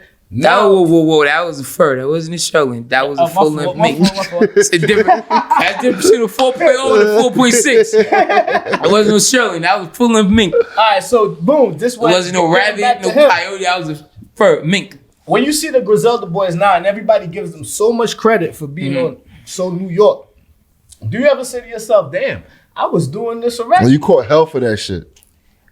You know what? I don't never. Like, and is that no hate thing to the Griselda? Nah, you know what I'm saying? I like when niggas do shit that, like, that's how. All right, so for example, so I did all the New York sounding music first, whatever, cool. And niggas might say style too, in the style. Right, and niggas might be like, oh, they from Buffalo, they not from New York. I just be seeing people say that, whatever. But nigga, New York is New York, whatever. It's all love. But like, I don't be mad at that because when I grew up, nigga, everybody from New York sounded like they was from New York. Yeah, okay. It shouldn't be just one nigga. It shouldn't be just Troy. I'm not the only nigga that live here that's making music. So it should be everybody that come from here. You did it for a reason. I did it for that. I did it. I told niggas, niggas is dick riders. Y'all niggas is trying to sound like everybody else, nigga. I look and sound like New York. This is what we supposed to sound like. We supposed to sound like the train station, nigga. We supposed to sound like a corner store getting it back with it 2 in the morning. Even when you was doing your thing at first, you was one of the first guys that was even out there doing shows with Dave East. Because before I even really heard of Dave East, I put Dave East on the fucking remix of this shit. When I came to your show, and I'm like, that's a fact Dave though. East guy. And then he was getting his joint up. I'm showing every nigga in the city love because I just want to bring the city. Like, I ain't never really give a fuck about, like, a lot of these niggas, they want to be rappers. I want to be rich. So if rapping was a way for me to get rich, I'd do that, nigga. If I gotta pour niggas champagne and get as much money as I'm getting, I'm gonna do that. I just did, that was a way to get rich. Yeah. These niggas they in the mirror rapping. I never rapped in the mirror in my life. Nigga, fuck about today. Nigga, I don't got mad leftover songs. I go in, if you niggas hit 11 songs on the album, I only made 12. Yeah. And I just fuck one, I ain't fuck with it, I erased it. You know what I'm saying? Niggas be, I'm gonna make 100 songs and I'm gonna pick the best. He's a rapping ass nigga. I'm getting money, nigga, in real life. You know what I'm saying? Yeah. So like I always would show any nigga coming up or any nigga in the city love and just like, come on, nigga, whatever, however you need, whatever, you know what I'm saying? So like, as far as like, I want it to be like everybody sound like they from New York, just like how everybody in Atlanta, they sound like they from Atlanta. Exactly. All right, I love wanted to that ask you type this of question shit. though. Like as you progressed in the game and everything like that, it seemed like a lot of people kind of like started hating your progress. That's Do a you fact. think it's because a lot of people would say, "Oh, Troy Ave dubbed this label deal and they dubbed this label deal. This is why everybody acting funny with him." But from your perspective, why would you think everybody acting funny with him? I think, no, I'm good. I think it was, I was looking at my phone. I think from what I be finding out after is cause, you know, I was fucking niggas bitches and shit, not knowing. You know what I'm saying? Like whatever. And okay. And then like I was going against what these people was. I'm saying, nigga, I'm the dealer, not the user. I'm saying you niggas is junkies, but a lot of the writers and bloggers, they in the bathroom getting high. You know what I'm saying? And then like And you started saying that around the time in the depressed hip hop moment, when a lot of the people in hip hop was running to the depressed artists and shit. So you got to look at what you said was true when you said a lot of the writers and shit. Yeah, they was on that same time and too and shit. Hey, look at all the junkie shit. So what like as far as like you wait, I was telling you about the shit. Okay, so the hate, the more of the hate came from niggas would be like I'm cocky, but a lot of times your confidence will make another nigga insecure. You feel me? So when Jordan hold up 6 rings, it'll be a nigga, oh, why he doing that? Nigga, I work for this. This is mine. Yeah. And then I think what really niggas mistaking it for is I got what they call pause, because it's a nigga podcast. I got real big dick energy. You feel me? So I'm always confident. I know I'm fucking with the lights on. I know my pulling the pause again. You know what I'm saying?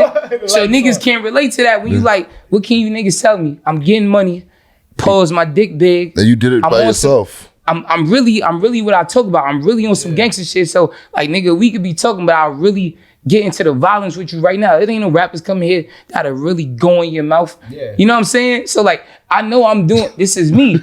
So like, I'm here, and when you start getting around the industry, niggas do, you know niggas are widows. You niggas ain't like this. You like, man, this shit is weird. These niggas is soft. I wouldn't be talking to these niggas if it wasn't for no music. Just like your last, I don't want to mention their name, like your last Breakfast Club interview, and then Boy didn't show up. Shit was kind of. Oh, you talking about Charlamagne? Yeah. Nah, Charlamagne. I spoke to Charlamagne. He was out the country that time. He made it right, so it wasn't about just him being. Nah. Okay. I mean, you know, he made it right somewhat. We had 60%. All right, you know what I'm saying? So I think you talking about Casanova. Y'all niggas from the bush. No, before that. Classic. Y'all know Classic? Yeah, of course I know Classic. You know Casanova snitched on Classic? I got a lot of paperwork floating out there. I'm a blogger, right? The Bush know. So what happens is the Bush knows. The Bush know. Listen, the Bush know. I only deal in facts. Because I do the blog stuff, when it comes to ratting, my inbox, people just slide it. Yo, watch this. Yo, did you see that? So when I seen that one, I was like, hold on. But the streets didn't really pick up on it. They were still jacking it. That's how come you started saying like the streets is a myth. I was like, yo, dogs, the streets really be picking and choosing because the paperwork is there. You know what I'm saying? You can't make it up. Niggas want to shake Jay-Z hand, man. He like, man, they got that nigga hand because he shook Jay-Z hand. Niggas will run with niggas will ignore that shit but try to run with the bullshit on you, and there's no paperwork. That's how it go. Let's get back before we go to Cass or whatever. How it started with Tax though. Yeah, Ratstone.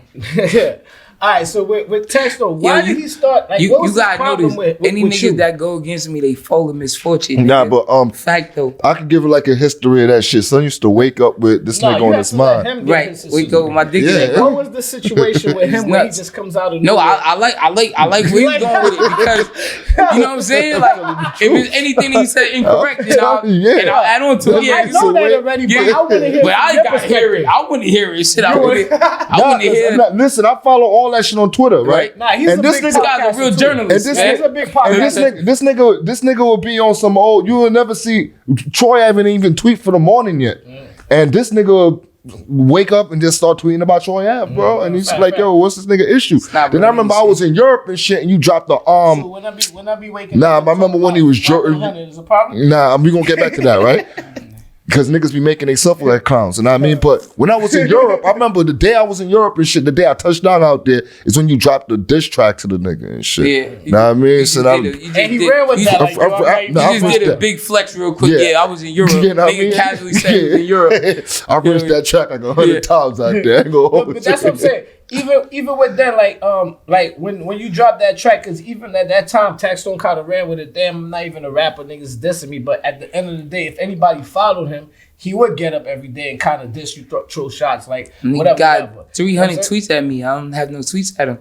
And then like the crazy shit is like, what niggas don't see is because real niggas is not broadcasting shit. Mm-hmm. You know what I'm saying? Yeah. So like when we finally did meet, it was another nigga, B Bills, from Best Stop, whatever.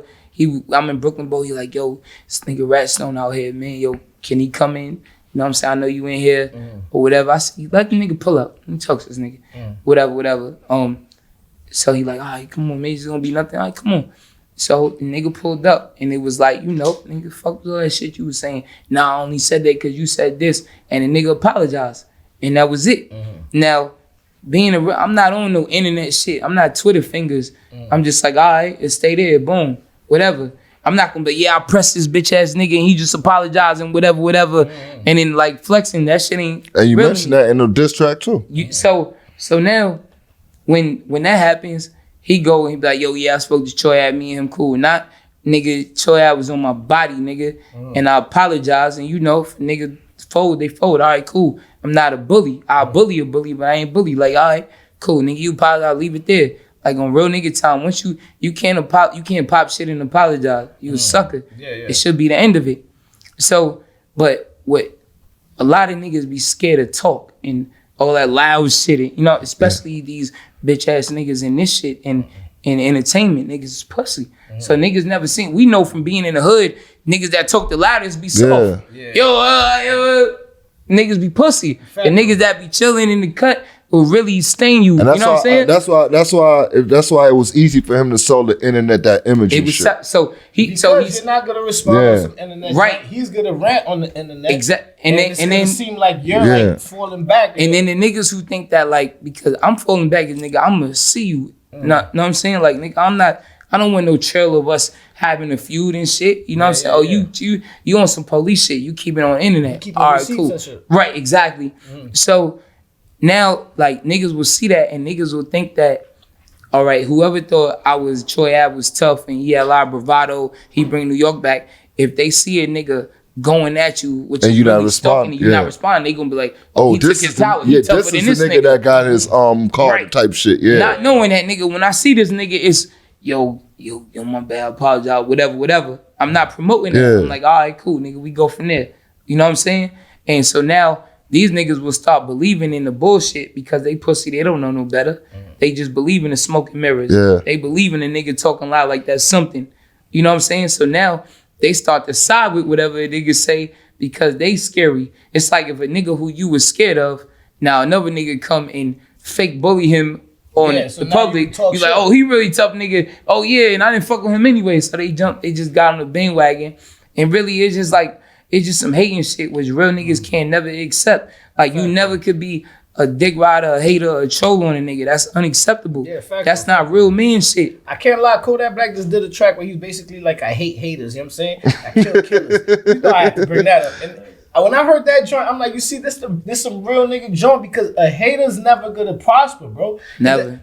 A real dude that's from the street is always gonna say, "Yo, dog, what the just running around hating type shit." Like, but we in another world. Your energy. Real niggas is nigga rare. It ain't like that. We in internet world. Exactly. We in internet world. A lot of the niggas nowadays grew up on the internet.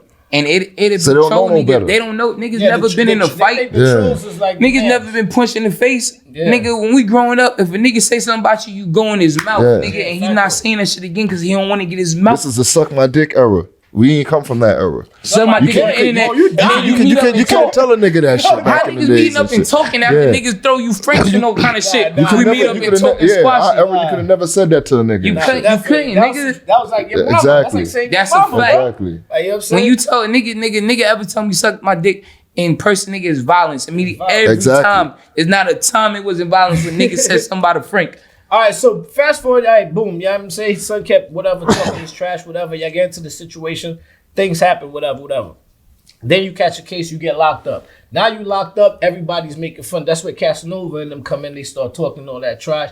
But you do have the footage where you did the track, like you showed, where he basically was standing when everything was going down. And then he asked the other niggas why they didn't help.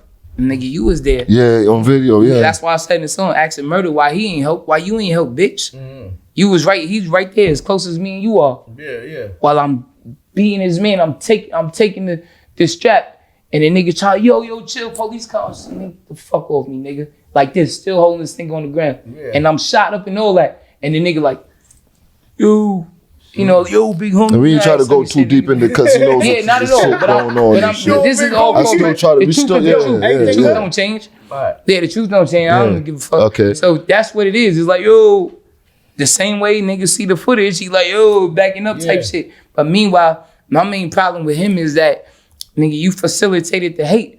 You bought a hater. I'm going there to work, nigga. I'm going to my job. It's not like if we in the streets and we niggas look for each other, we run the streets, all right, cool, nigga. Oh, bets is off. We in the streets, nigga. But like, I'm going to work and you bought a hater to my job. Like, yo, come out. Nigga even said an interview, y'all. He ain't want to come out that day. Yo, come on now. Come out. Nigga, you dick riding ass nigga, free 8-ball. Oh, and I'm mad at 8-ball because he bought that dick riding ass nigga around. And we got to put this out there because it's like, and I mean, because I asked the nigga and he never responded to me, but it was a nigga named D. Omen that put out some fake paperwork like last month. Wait, what? He put out some fake paperwork. You understand me? But it was like a police report. So that shit didn't go too far because it's like that's what I was hitting. D. Omen put that out? Yeah, that was him who put that out there. I'm telling you who put it out. They coming for free. I'm telling you who put it out, nigga. That was the source of where that paperwork came from. It was what's crazy? That put that out. And then niggas was saying like, nigga, that ain't even how real paperwork looks. Yeah, exactly. It's not. But so that nigga put that out. He put that out. Now he go to crazy shit, right? That's a fact. And he go to crazy. I screenshotted the picture of the nigga. Anytime it's something like before, I don't even think about niggas, but I screenshot the picture of the nigga. Now, nigga, I swear, I guarantee all the money I got, nigga. If I see this nigga, and then I go, and something happen, then it's gonna be, yo, Troy, I went too far. Yo, Troy is bugging. But why you playing with me, nigga? Don't play with me. I'm not into the playing. Yeah. Like, why would you do that? Nigga, if somebody happen, I got wild fans. Niggas might rip your face off. Yeah. Niggas might sting you. Anything might happen. But then you gonna be the nigga with the order of protection, your Troy ass wildin', whatever. But nigga, you doing everything try to assassinate a nigga character, playing with a nigga name. It's cool you do that shit from a safe place. But if I ever see you, nigga, it's gonna be a problem. I'm gonna address it. You know what I'm saying? He been doing a lot of slick shit though, cause even on the verses. At verses, nigga throwing rats on there, all kind of shit. I'm a pussy nigga. I never met you. Facts. I never met you. Cause he dick riding boy. Yeah, but you know what's crazy? I'm gonna throw a pop-up shop and I'm gonna invite him. That's what I'm gonna do. But sometimes you gotta invite the pussy nigga. Hey yo, I'm gonna be here. You come, whoever got a problem, you pull up. I'm gonna be here. And then let's talk about your problem. And they ain't gonna pull up anyway. Uncivilized, but that means you pussy. It's easier for them to be on the internet. Pull up, niggas. That's what I was trying to say. When niggas was talking, I had a house party in Brooklyn. You be outside though, cause you was at one of the verses. No, nigga, I be a real shit. I be a sporting events with fucking 18,000 people. We just went to the Nets game. There's nothing but niggas actually take pictures and it's all love. I be out there real shit that count. You know what it is? Niggas be trying to satisfy. Let's say like a nigga's a blogger and he got 100,000 fans. They're really trying to stick to catering to their 100,000 fans. They don't want it to be real to where they have to show their 100,000 fans or 1,000 followers, yo, I don't really want to see this guy. I just be trying to get the thing. Just That's like Tasha stupid. K with Cardi B. You see, she got sued. I'ma start suing niggas. Matter of fact, hold on. This nigga was the source of that paper. Maybe I'll sue his fat ass. He don't got no money, but I'll still put a lien on niggas. Defamation. Any future money that you'll make. Defamation. I need to find where he exactly put out that shit, the source of it. I'll sue a nigga. My money so long, let's pay a get- lawyer. let's get into this go. joint. Let's That's get what I'm into gonna this start doing to you bitch ass niggas. I'ma sue you. You niggas ain't got enough money Calm to get down. buried. You niggas ain't got enough money for nothing. You see And you what definitely happened will to get a Tasha lien. K? So y'all gotta calm down with the slander. If it's not facts, man. don't put it out because Yeah. you could get sued. That's for why I that. say you see Okay? 50 Cent sued the A. Marie chick or whatever her name is. I don't know if I said the wrong name. But you gotta sue niggas. That's how distinguished white men be doing it for years. Yeah. Nigga, I'm gonna They sue shut you. that down. I'm gonna sue you, pussy nigga, and that's so let me get into this though. So now you getting charged, whatever. There was people you was running with, and I'm saying like Hovain and all of them, whatever, and you kind of like started going against them. Like, explain to the people why exactly you kind of went against them, because people would just say like Troy Ave is just bugging out as you. Yeah, I mean, it's self-explanatory. It's a video. Y'all should show the video in the blog. Like, a lot of times, the truth shit is showed. Like, you know, I went against niggas because of this YouTube video. And you could go and point to it. Boom. Show this shit. It's my video. Y'all niggas could have clearance of it. You know what I'm saying? The truth is the truth. And, you know, niggas owe Troy Ave more than that. So I went for niggas for not being loyal. It's one thing, everybody could get scared when shots go off. Yeah. Whatever. You know what I'm saying?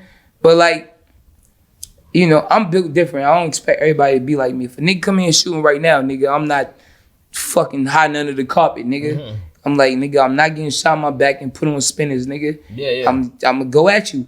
That's all that shit that be happening with niggas where they get shot and they be having their hands up and they be dying. Niggas watch too much movies, dog. You don't get shot and you fall and that you shot in your head or you shot in your heart. Why niggas be falling and shot in the leg? Niggas, are you paralyzed? Yeah, because niggas be you soft. basically had to fight for your life. So as you were shot, you still kept doing what you had to do. You see me, so you basically felt like those dudes wasn't loyal enough. Not only loyal at the situation, but after the situation happened, they weren't loyal. Yeah, during and after is like, you know, nigga, you supposed to perform. When the pressure's on, you supposed to perform. Everybody good on offense. What about when it's defense, nigga? You supposed to be on, and I'm on timing. And don't act, you feel me? Don't act like you on timing. And then when shit pop off, that mean niggas don't give a fuck about you. So if a nigga show me don't give a fuck about me, I don't give a fuck about you more. And then there was a lot of people, like, let's say like Mysonne came out, started talking mad trash about you, like you're not a genuine stand-up Who is that? guy. Yeah, who that? Who is that? The name sound like a broke nigga from the Bronx name. That's what that is. I know, like, you know, like all girls This with the nigga's a last real name Brooklyn nigga, you Ika, heard? like if a girl named Mika, or like some shit like that. Like Mika's, they got. Yeah, because he they was be trying like to go hard and trying to slander your persona. Like Who, he a was broke like nigga from the Bronx? Yeah. Or the nigga that robbed the cab driver? Yeah. Oh, okay. The nigga that was crying in court, he wept in court. That's what the court papers say. He robbed the cab driver and then he was crying in court about it. Like, please don't sentence me all these years. That you talking about that nigga? Yeah. Oh, all right. I mean, Did you ever meet him though? For him to even have that? yeah, I seen him. I seen him twice. Towards you, One time I seen him.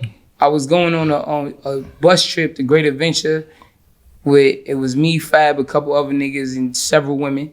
And then he was outside the bus. It was only $50, $40 to get on the bus. He didn't get on the bus. Couldn't get it. And then the second time, I was performing at the Apollo, and it was cold. I came outside, I had a fur on, it was cold. And I remember he was outside in the rain, and like some type of bubble, triple fat goose, some old shit. I don't know what the fuck it was. But like those the only two times that I seen him. You know what I'm saying? And he never said anything to you? Nigga, yo, let's get something. The second time. The first time I wasn't me yet. I have to say on this, the trip, I wasn't Do me you yet. believe that sometimes maybe people be feel like because they couldn't get with you, that's why they started slandering you? Yeah, that's a fact. But that's some corny hater shit. That's not real nigga shit. Niggas don't be, I'm talking about, we gotta hold niggas accountable for not being real men. Look, my man's finding that paperwork. I'm good. That's my word. I'll sue this nigga and I got 20% for you. 20% for you. The lawyer probably take 30. I'm cool with 50%. Take 50% free from a hater. As a fact though, I'm on your top, nigga. Pause. You in trouble now. Niggas gonna watch what they say. Duh. So, but yeah, like, you know, that's like this is look, it break down to this, my nigga. These niggas is bitch ass niggas, and you know what a bitch ass nigga in the hood would be? It's a nigga who will you'll see a beautiful woman.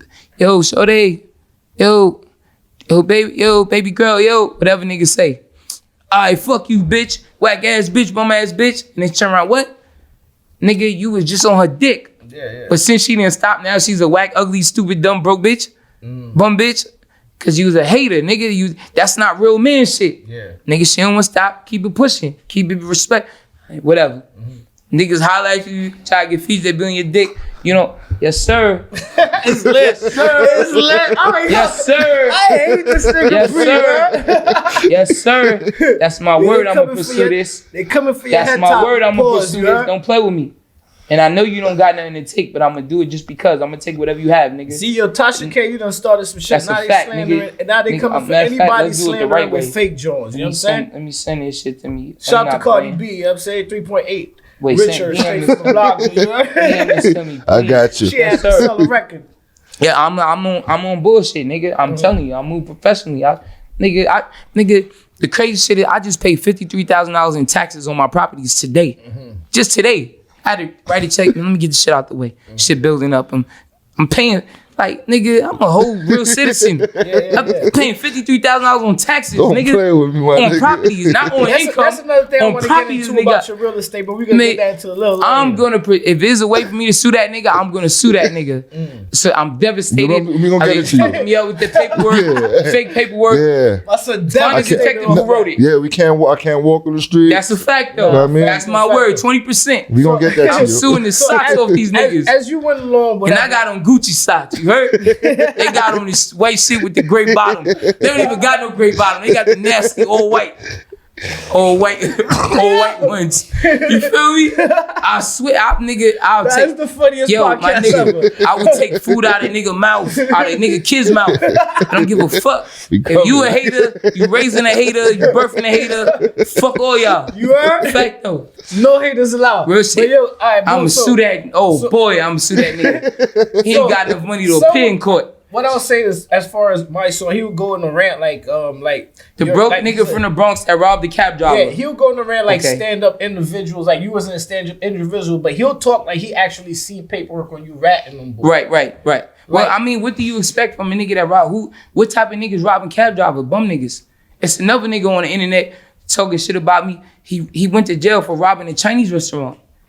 Are you dumb? We ain't the same, nigga. We not the same. I can't. Yes. We not even, nigga. We not the same. It's just different, nigga. It's just you can't I pay think attention. it's a lot of jealousy too, because at the end of the day, you do what They you in do the stands as far yelling, as your Jackie real estate. Robinson, you nigga, throwing a fucking beer. We hate you, Jackie Robinson. Who are they?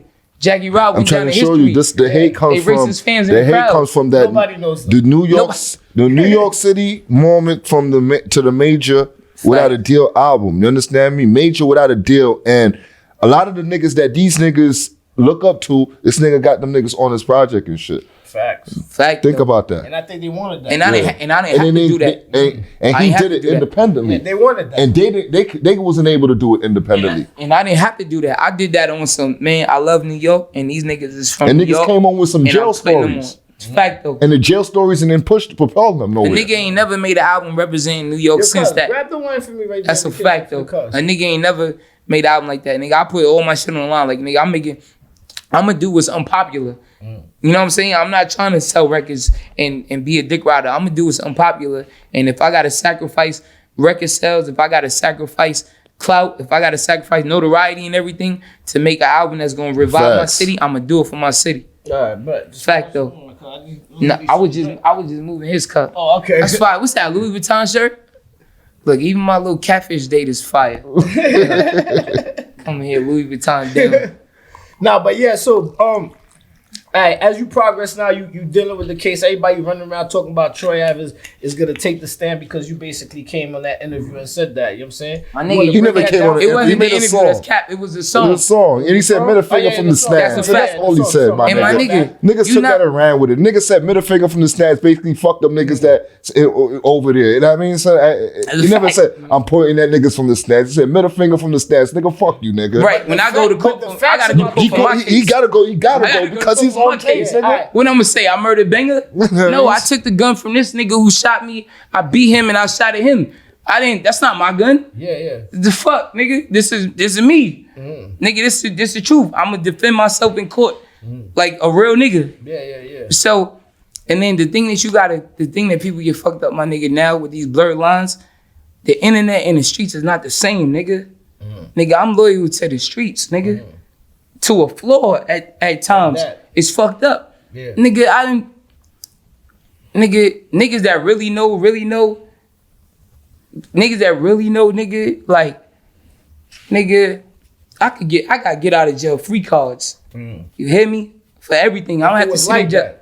Listen, a lot of niggas ain't never went through nothing because you sat up for like 2-3 months. So if you was telling, you would have been home from like, you would have been had a bail. My nigga, I lost. You had to go to court to get. You had to go to court to get a bail. People not even paying attention to that shit. But even still, it's like the internet and the streets ain't the same thing. If a nigga broadcasted some shit, that shit ain't no street shit. No shit popped off when I'm in the motherfucking I'm on the block in the hood. I'm going to work. I'm going to perform with T.I. I'm going to work. You working at McDonald's and the ops coming to your job, nigga. That ain't no. It don't make no sense, nigga. Yeah. You didn't come there for that time. Yeah, exactly. I didn't come. You was a performer, nigga. I didn't come here for that time so much that we had to call the. Hovain had to call the police. Not call the police. The hip hop police had to be notified every time we would go to an event. Nigga, we notified the hip hop police. Hey, we going to T.I. shit. All right, cool. We gonna be there too. All right, yeah, no problem. We going there anyway. Because that's how it was. Like, nigga, you have a problem with the hip hop police, or if you ain't doing nothing, I came to rap to get money. I ain't came to bullshit. Not to mention, before Blogs got real crazy, like how it is today, Tax Stone did a blog. His name is Rat Stone. I mean, we gotta address it properly. I have to say it the way you don't have to do nothing. It's just shit. I'm gonna call him what I call him. You feel me? It's just shit. Oh, it's Rat Stone. You know me. You know our history. Wait, you can see it. It's a letter to the judge. Maybe I'm being political. It's a letter to the judge. Yeah. It's a letter to the judge. I seen the letter. Niggas try to use a lawyer for use tactics. I never wrote no letter to the judge. What I have to say about the letter is your lawyer would never write nothing that you want. Exactly, unless you don't sign off on it. I never would know that. How about this? Your lawyer would never know to bring up shootings that I may or may have not been involved in. Exactly. How the fuck your lawyer know that? Your lawyer not in the streets? I don't remember the son's McConan. I don't get his name right. Shout out to McConan, man. He basically, because I seen the blog before anything was out, where he was basically like, yo, Troy Ave did this to McConan and all of them that. And so he's snitching. Because nobody knew anything. Yeah, that was I didn't do that. Yeah. Allegedly, I did that. But I'm saying. They try to say Banger went over there, whatever. Oh, yeah, the McConan situation. Right. And that was before. That was for New York. That wasn't even for me. That's what it said. My fans seen McConan dissing a nigga coming up from New York on some, I didn't get on my record, and they went there and they went crazy on him. It's not my fault. Niggas, fuck, you dissing the city, nigga. Yeah. And then for a nigga to say, yo, Troy Ave did that, what if the police want to come investigate and say, let me take this nigga Troy Ave to jail now? And investigate him. Back to the letter. When the letter came out, whatever, they did kind of mention, they kind of like threw them hints out. Like, he did this or he did that. It wasn't hints. They said he and his friends were involved in shootings and they named the place. Yeah. Outside of, I don't want to say the place, but outside of places, this shooting really happened. But hell, the nigga, I'm not investigating for that. But you putting that shit on me. Him and his friends involved in this and that. And you naming places. Was the lawyer there? How you know about that? That's what I'm saying. Your lawyer's not going to know certain things unless you tell him. Fast forward to that. Do you feel like the industry kind of turned their back on you once the situation happened? I can't say niggas turning back on me because if you a dick rider, you never had my back. If the industry had my back, I wouldn't have been independent. Somebody would have said, yo, let me put Troy Ave on this big ass deal and give him all his money. Yeah. The right way. You know what I'm saying? If niggas would have had me, I wasn't never on heavy rotation and no, I was on mix show. Niggas think that I never had no record on ads. Like how Bobby Shmurda came out with Hot Nigga. Yeah. That was added. He signed to the label and that shit was added. I only had mix show shit. I only had shit in the clubs. It just felt bigger. I made more money than niggas because I'm independent. But niggas can't turn. I did everything independent on my own. I don't have videos where niggas is doing me favors and shit. Niggas jumped on features because they was riding the wave. I think the tide changed, right? It became Troy Ave versus the internet around the Capital Steve situation. Well, not the internet. That's a different side of the internet. Yeah, or with that the was weirdo. like they outnumber us. Exactly. You got fucking niggas with egg emojis or fucking what's the shit South Park emojis. So a nigger. Damn, though, you got fans calling me a nigga. You black too. And I realized that recently when I was, going back and forth with these fans on Twitter about Freddie Gibbs, and I realized like, it is like a cult following for these type of niggas and shit. That's a fact. That's a fact. They really do outnumber. Yeah, they really do. At the end of the day, because real niggas is not like a million of us. Exactly. My nigga, let me just to cut you off. We gonna leave you at real niggas not like a million of us, but none of these artists that get big. I don't care if you talk. The streets before all this fake shit used to dick ride the streets. Now the streets dick ride fake shit. Yeah. Now you see niggas with a bunch of streaming numbers. It should be capped. Nigga, I guarantee you, everybody watching this, go look at 10 niggas who you think got followers, who you think got clout. Look at they likes. It's a bunch of Indian niggas in there. And look at they followers. Fake, it's a bunch of egg faces. It's a bunch of bots. Shit. You open this shit up, it might be a nigga that look like us and he got one post. And he following 3,000 people. Somebody showed me that the other day. Labels be doing that even for my nigga. Even on Drake page, that nigga got at least like 10 million just bots. Hold on, let's minimize it. Look at 10 niggas from New York who you think is popping. Look at it. And niggas is on labels and shit. Look at niggas. It be a trick. So if you see a nigga, yo, damn, this nigga getting 40,000 likes on this shit. I probably get 5, 7, 10,000, whatever. My shit is all real. You see a nigga 40,000, oh, he more popping. Let me get him. Let me talk to him. Let me book him. But it all be fake shit. And then people start dick riding. Oh, we see him on his flyer. Oh, his song is this. Oh, his song is that. They paying for everything. It be all cap. These niggas got a house of cards. That's why niggas be going broke. It be all cap. Nigga, dollar for dollar, pound for pound, round for round. Niggas can't fuck with me. I drop independent style. I drop independent number 4 on. You cut the camera good? Check the numbers on there. Right? Independent, I'm going my shit number 4 on the iTunes chart. Number 1 independent. Like niggas can't fuck with me. So all this shit that they doing, niggas that spend $250,000, $500,000 to promote and put out an album, and that shit only sell $30,000, $50,000, $70,000. Nigga, that shit is nothing. That ain't nothing. They ain't making no money. You ain't making no money. You niggas slaves to the labels. And I remember when they was trying to make fun or when the numbers came out for Major without a deal, and you broke it down on how much you made because you was getting back everything and shit. Know what I mean? And they had nothing to say really about it. Yeah. I dropped that shit on a Friday, so those numbers counted from Friday. And this is before the Friday sales. When this was Tuesday. Used to drop from Tuesday to Tuesday. This was Tuesday still. But I don't give a fuck. I'm independent, man. And that's another thing you did. Look, the Friday now albums drop on Fridays now. Shit. My nigga is all trend setting shit. Look, niggas wasn't saying facts or facto in New York. Nah, facto definitely your joke. You feel? But this is what I do. I don't do this shit to be like, yo, I need credit. I do this shit for us, nigga. We all from New York. Yeah. I do this shit. That's why I went, niggas. It should be more niggas like Griselda sounding like New York. Whether you from the state or from the borough, the town, the city, the block. Nigga, if you from here, you need to sound like you from here. Yeah. I want everybody to sound like that. I don't want niggas to sound like they from fucking somewhere else. I never want niggas to sound like they from Atlanta. I never want niggas to sound like they from fucking UK or whatever. You know what I'm saying? Yeah. But I always want niggas to sound like, to me, New York is like you get a hoe bitch from the hood and you be like, man, I'm gonna save this hoe. I'm gonna bring this hoe all the way out to fucking Nebraska and bitch, we gonna live good. And summertime, we gonna have a fucking pool and you know what I'm saying? We gonna eat mango and we gonna live on a fucking estate. It's gonna be nobody around for you to be a hoe with. And then nigga, you come home one day and you find out she fucking the pool guy. Bitch, you just had to be a hoe. You just had to resort back to being a hoe. Even after I saved you, you gonna somehow find a way to be a hoe. So as far as like, let's cut it clean. As far as you don't feel like nobody, like you don't feel like the industry really kind of turned their back on you. You feel like they've been not. They never had my back. Yeah. Because I went against everything. When my nigga, imagine I'm sitting up here saying like, nigga, I'm independent. I don't give. These niggas ain't getting no money. They slaves to a label. That shit hurt a lot of niggas because niggas slaves to a label. Whether they say it or not, they might feel some animosity. Like, somehow, yo, this nigga talking about me. I feel like maybe sometimes when you go against the label so hard that even the labels start attacking you. That's a fact. You know and they send out PRs and shit. Yeah, but I don't give a fuck. I'm built for that. I'm an alpha. Nigga, I'm built for that. I don't give a fuck about none of that, nigga. I'm built to go against the 100, 200, whatever. I'ma still stand tall. I want to ask you this though. Although, I mean, I know a lot of things happen with you with Hovain and stuff like that. Do you think that there's any way that you guys will ever be able to redeem the situation? We straight. Y'all go we up. Straight. We alright. We good. We straight. We straight.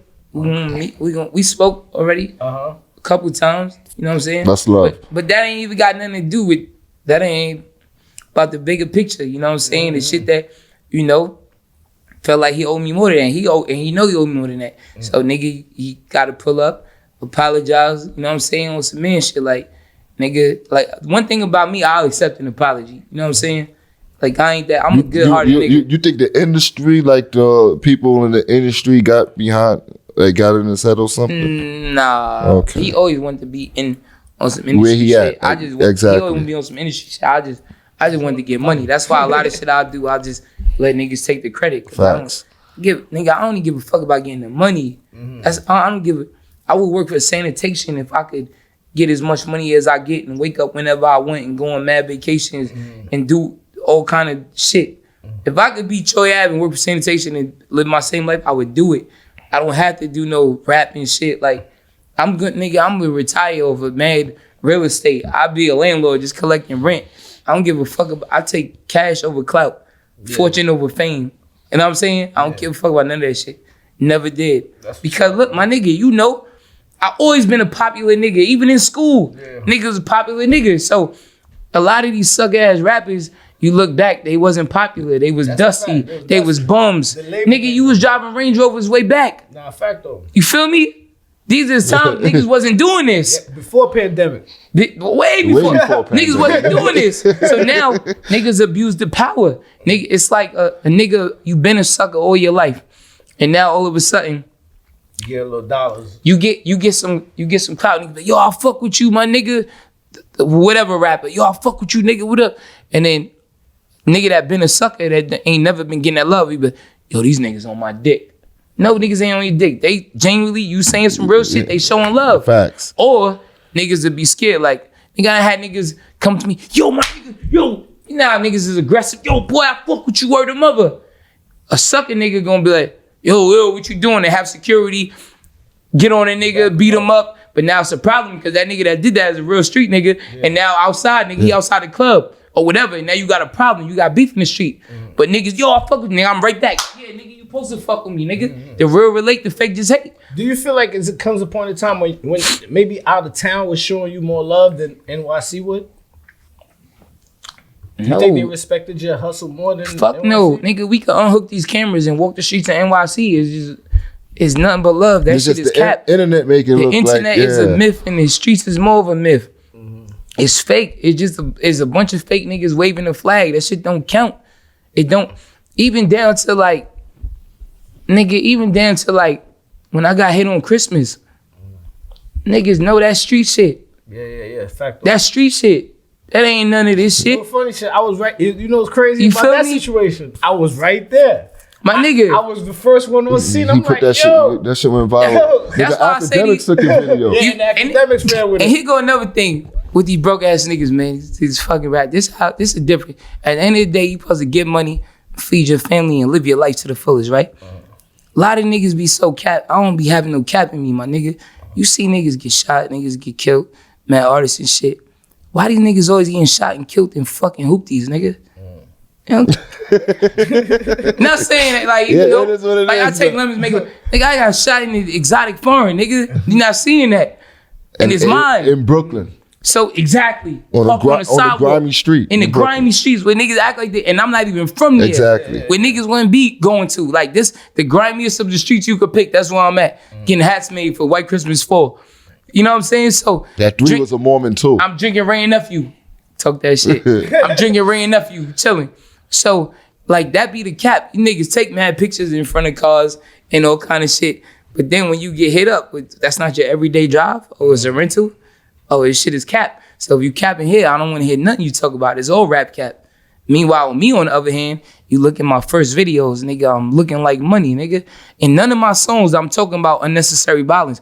I'm always talking about, nigga, get money, Do your thing, level up your life. If a nigga play with you, then it's violence on a reaction. Right. You know what I'm saying?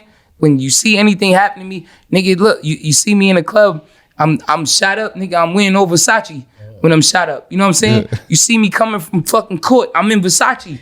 Coming out of Rikers, I'm in Versace. Right, I think that's probably another thing that people don't like, because a lot of the so-called real dudes, just like you said, the OGs or whatever, they was bums, basically. So when they see you pulling up in the Versace, what happened? I gotta keep it real. So they're gonna be mad, like, hold on, nigga ain't real, he got Versace on. Said they was bums. You know, we came from that era where they was like, yo, son that got Versace on, or he ain't like that. Right. I gotta wear a black hoodie with 42 size jeans to be a real dude. You feel me? I told the other dudes the other day, yeah, it's like they have that saying, oh, there's real niggas in Hondas and there's fake niggas in Benzes.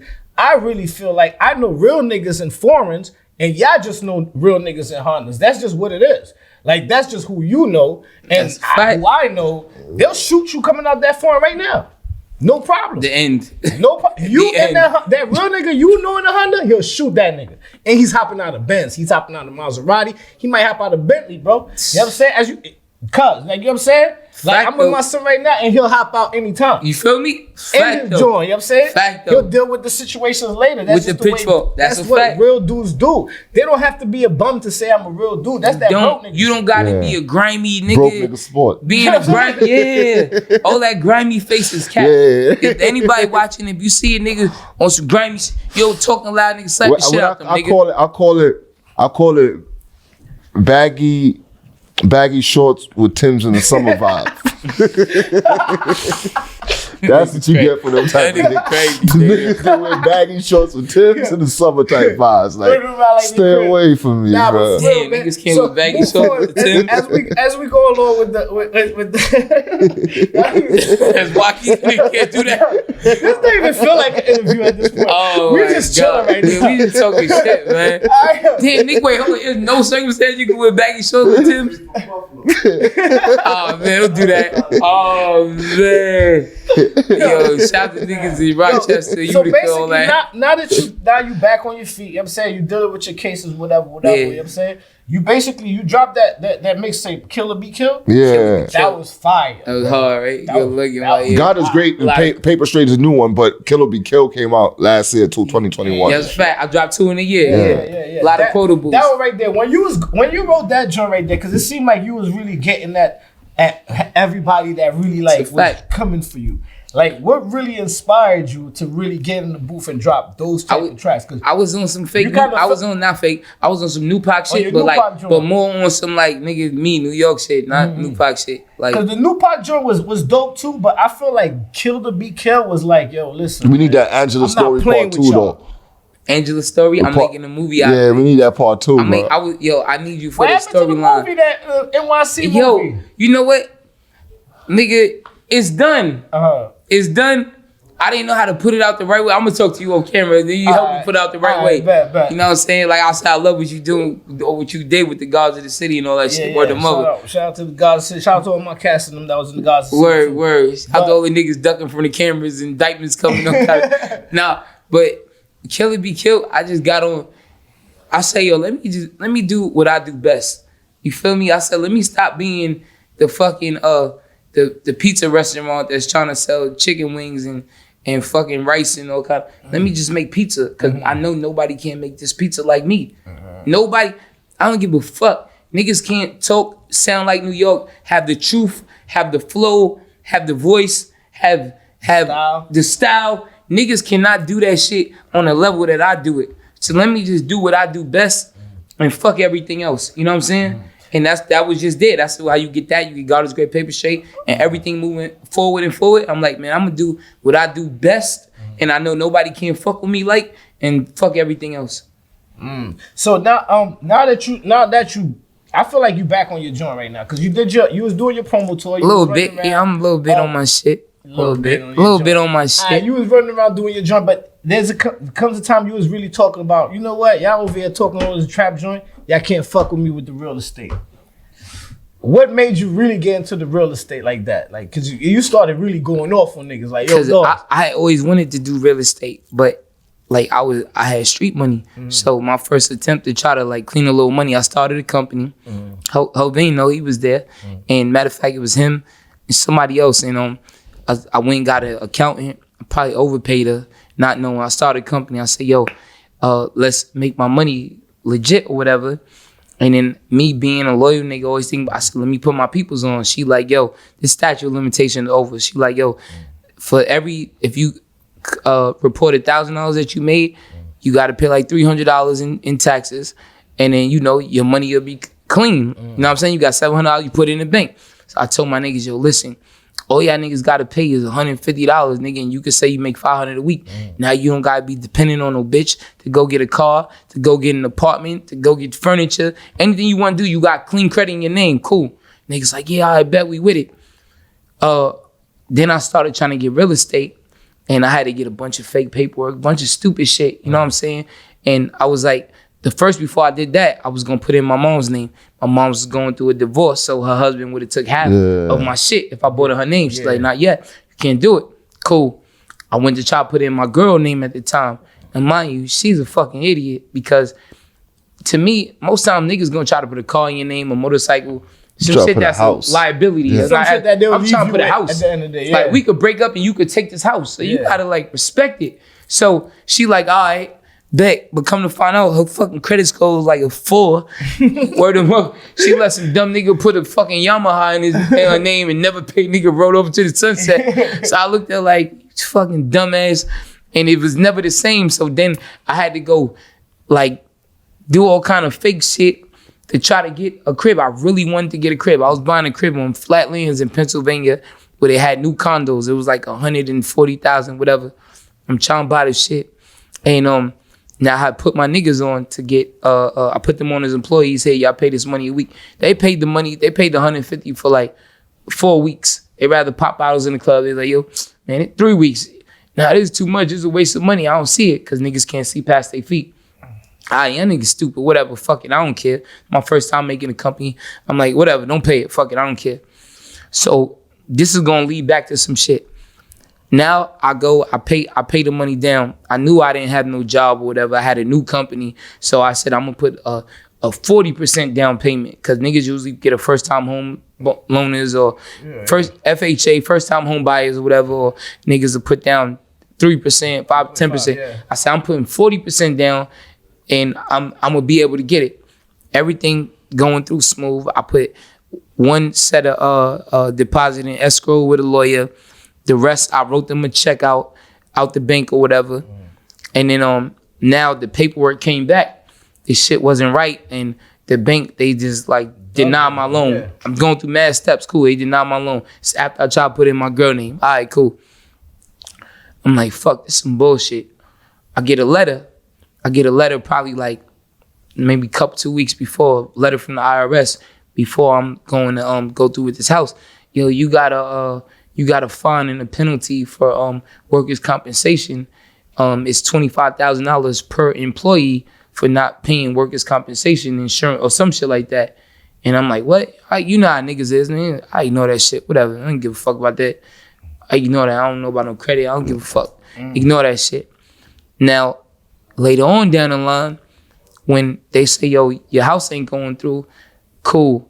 I'm like, all right, I get my money back. Yeah, you get your money back. All right, cool. It's time to get my money back. I get the money back from the insurance people. I mean, from the lawyer. That's like probably like $10,000, whatever the fuck it is. Now, I wrote a check. I had Bank of America. I wrote a check out for the deposit. I wrote a check out. Yeah, it's 10% down on the crib. It was $14,000 and then another $40,000. I wrote the check out for the 40% out of my Bank of America account. And I'm like, yo, the 10% for niggas who don't know about real estate, I had to buy it to show them that I'm serious about getting a crib. Yo, here, boom. I'm serious about getting a crib. The lawyer holds it in escrow. Now, this is my first time doing all this shit. I'm teaching myself this, learning it on the fly. I write the deposit out for the crib. Whatever 40% of 140,000 is, cool. I write this shit in, and I give it to, they get out Bank of America. Now it come time to get my money back. That same workers' comp letter that I got, that's a $25,000 fine. They put a lien on my Bank of America account. So now I got a lien for 2 people, 25. I got a lien for $50,000 on my account, right? Yeah. I'm like, all right, fuck that account anyway. I'm about to get my money back. I get the money back from the lawyer. Now the other money I'm supposed to get back, I'm like, yeah, you know what? It's like, yeah, we're gonna give you your money back, Mr. Collins. All right, cool. They trying to give me a check, but I'm like, oh, just send it to my Chase account or whatever. No, we can't do that. What you mean you can't do? Well, all right, just give it to me. Cash it. No, we can't do that. Yeah, well, how you gotta give it? They gotta give it back to the account that I wrote it out of, which is the Bank of America account, which already is minus $50,000. Yeah. So after that, nigga, I was so pissed off. I blamed the girl for the main reason why I lost all that money, because she had fucked up credit and she let some nigga buy a dirt bike with her credit. So and then mind you, niggas ain't offer to pay no money. Yo, damn, bro, I know your shit got fucked up because of us, because you trying to help us. Nigga, you know how niggas do. Oh, damn, that's crazy. No, nigga, it's crazy. I try to help your bitch ass. You know what I'm saying? That's crazy. Damn, that's crazy. But so now I was trying to buy real estate from there. Couldn't do it. So like later on when I finally started getting rap money and getting my shit together, I bought all my cribs cash. I was just like, man, fuck it. I know my money legit, nigga. Take the cash from the shoebox, go to the bank. Here, put this in here in this account. Cashier's check, how much? Here go the check the same day. Here you go. I paid over my mom's house cash, nigga, $200,000. Take this money from the shoeboxes, no cap. Take it to the bank, Chase Bank. Shout out to my homegirl Laura. Here you go, going cash. I'm paying it off because I know my money legit. So now I start buying cribs. I'm buying shit $250,000. I'm paying off the other shit $200,000. I'm buying another condo $300,000. Now I start like, all right, now I got 2 condos. And the ill shit is I leveled up after I went to jail, after I lost all that money, after niggas betrayed me, after everybody fake turned their back on me. I leveled up crazy. So I'm like, all right, if this what niggas turning their back on you look like, then everybody need to turn their fucking back. About face, all these motherfuckers. So I said, let me go to let me move. I got shot on Christmas. And I'm like, you know what? I got hit up because I'm too comfortable. Why the fuck I'm in the hood? Cause I'm just like a regular nigga. I don't be carrying myself like, yo, I'm this rich ass nigga. I'm just me, nigga. I'm the same person. Still I just got nigga, we just ate in BBQ. Exactly. I say, yo, my nigga, this nigga talking about, yo, you eat Thai food? Yeah, I eat Thai food, but I want some ratchet shit, nigga. I want a Texas style drink. Be fancy with my nigga. You know what I mean? Get money, nigga. I want a Texas style drink with the fucking extra shot and some wings, them big ass fake wings from BBQ. That's a fact. You feel me? So I'm in the hood. I'm drinking Ray and Nephew on fucking Linden and Riverdale, whatever the fuck type hood place I ain't supposed to be. And like, I was just too comfortable. So I had to say, yo, you know what? Let me stop acting my tax bracket and stop playing. Because while I didn't live in the hood at that time, I'm still going to all my favorite food spots there. Yeah. I'm still going to my tailor, getting clothes tailored there. I'm still going to liquor store. Like, I'm just doing hood shit. So then, boom, I had one crib, then I bought the house. I bought the big house. $750,000 cash. Take that. Get my house going, right?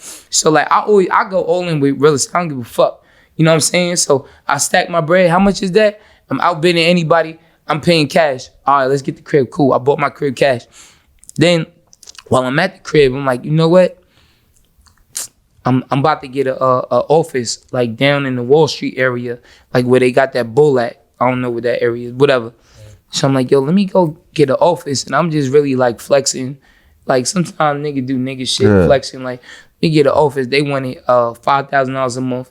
And the office was like, it was small. It was like some smalls. Like, it wasn't even half the size of this shit, but it was a corner office. And I had 3 employees, 1 independent contract and 2 like homies. So I'm like, all right, fuck it, I'm gonna get this office. Then I gotta pay another $300-400 for parking. And I'm like, when am I really gonna get to go to that office? All right, fuck it, it's just for the flex. So I go down there and I run and I tell my sister, she a real estate agent, right? I tell my sister a real estate agent, I say, yo, find me a crib first. Look for a crib that's fucked up or whatever, and then I could renovate it, because that's how I bought my first condo. Look for a fucked up crib. And I got the idea because I went and did an interview in one of these blog internet sites, and their office was in an apartment. And the apartment, had a kitchen, it had everything, but they turned the bedrooms into offices and interview spaces. So I told her, find a crib. She found me this condo. They wanted $350. I gave them niggas 300 cash. Hey yo, I give you three. I'm capped. I offered them 300. They counted at 320. I gave them niggas 320 cash. Shit was fucked up. Now I got fucked over because now I only bought that condo because I said to myself, hey yo, you gonna spend $50,000. I mean $5,000 a month. That's 70-something thousand a year. $5,500 a month. That's like $70,000 a year. And on some shit you're not gonna be at, and you don't own it. Long story short, how many cribs you got, man? A lot, man. See, this the shit that come in. Before with rap, I'll say shit and niggas think I'm cocky and start hating. This is motivation in niggas. This ain't no. They have to know, because a lot of people need to understand, like, sometimes you gotta, it's not just about rap. You just gotta make your investments, make sure you're straight for after rap, because rap doesn't last long. Exactly. It's like the NFL. So like, not on no bragging shit, but like really on some working hard. Anybody could do it. Some niggas could do it faster than me. You could get credit.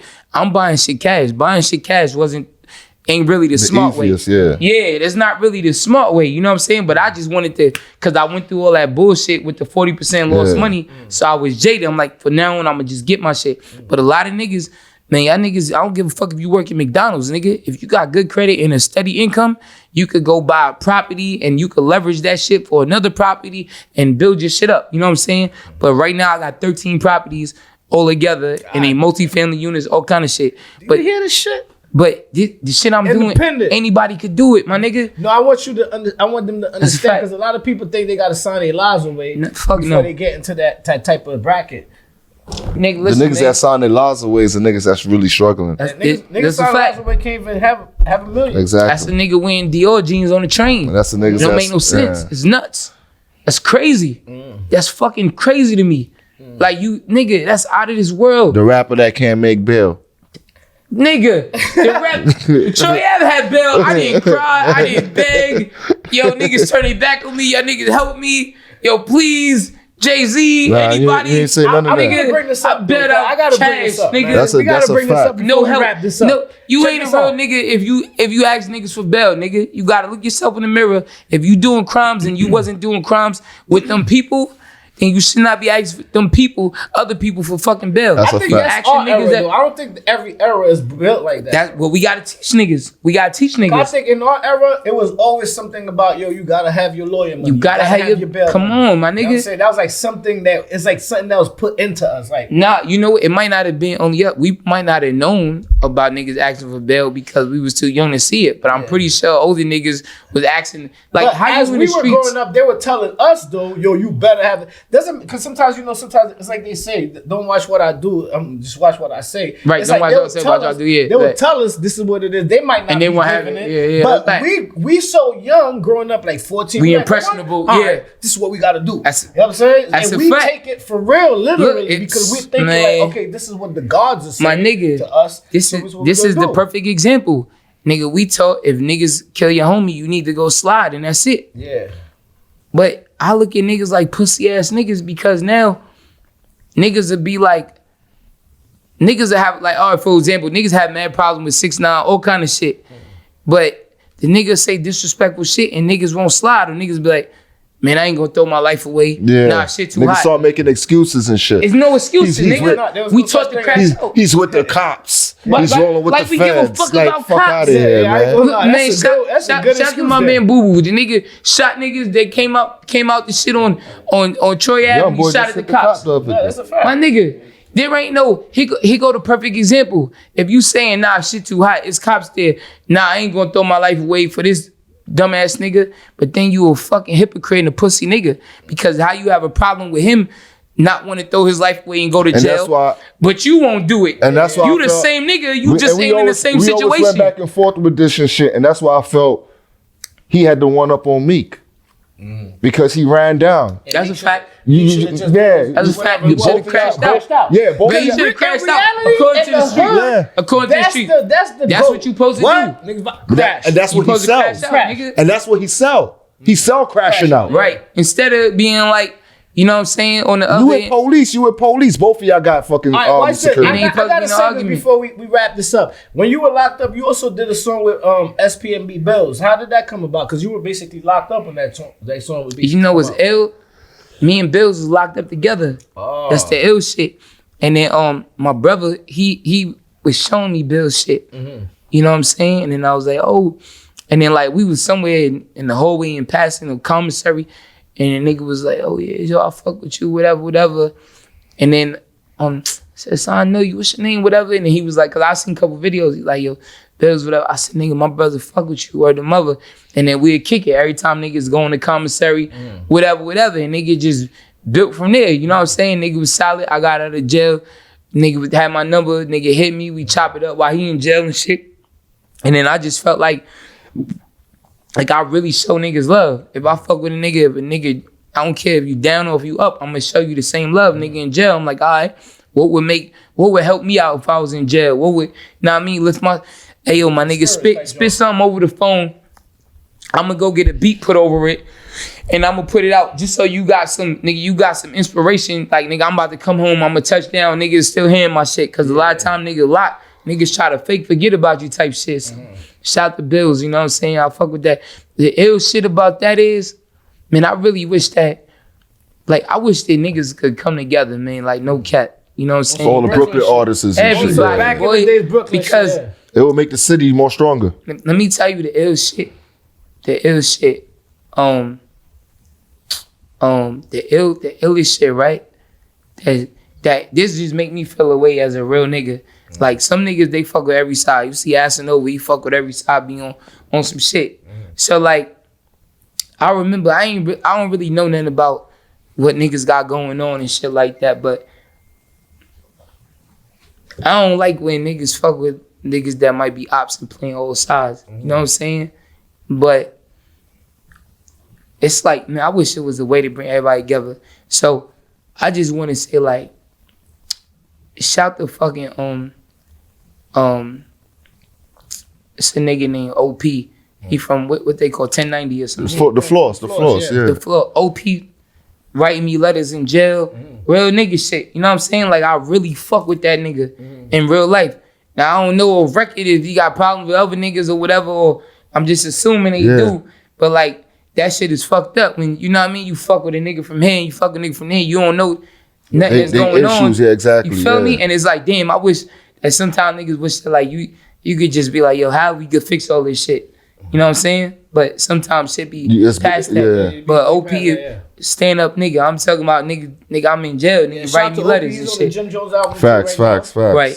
He bodied both of them on the song too. I'm gonna put it out there. That's what I say. Jim Jones and Dusty. Always gotta make sure he say OP he bodied Jim Jones and Dusty on the song. He left them. I just want to put it out there. I hear niggas say he left niggas in a minute. Right before you ask him and shit, because I feel like you was like one of the first people. Another thing in the industry that foreshadowed like the weirdo rap kind of section of rap and shit. And now you got people like calling Kendrick part of the weirdo rap, and you was on that train from day one. I was in the chain. Hey, I told niggas I'd rather be the dealer than the user, and they looked at me like I was crazy.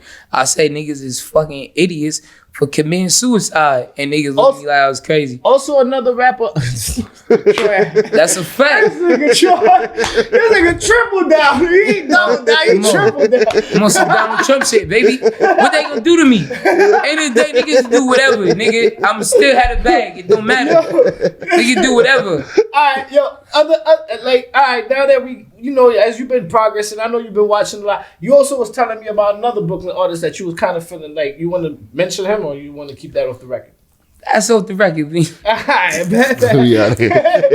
We was discussing that with chicken wings. That's why I didn't say the name. I made sure to say that ain't really come to fruition yet, so it's whatever, man. Like, but it's nothing wrong with widow rapper. I'm about to sign a widow rapper. He's coming. Not the widow rapper. I'm talking about the homie we was talking about. So you know it's crazy. He's coming here next time. And so I just tell the story. I was gonna fuck with the nigga before, but just me being such a loyal nigga, I called some other niggas that Leave the Bro was fucking with, and I was like, I know they was from around the same area. I say, yo, my brother put me on, yo, I like this nigga. I might show him some love and do a verse.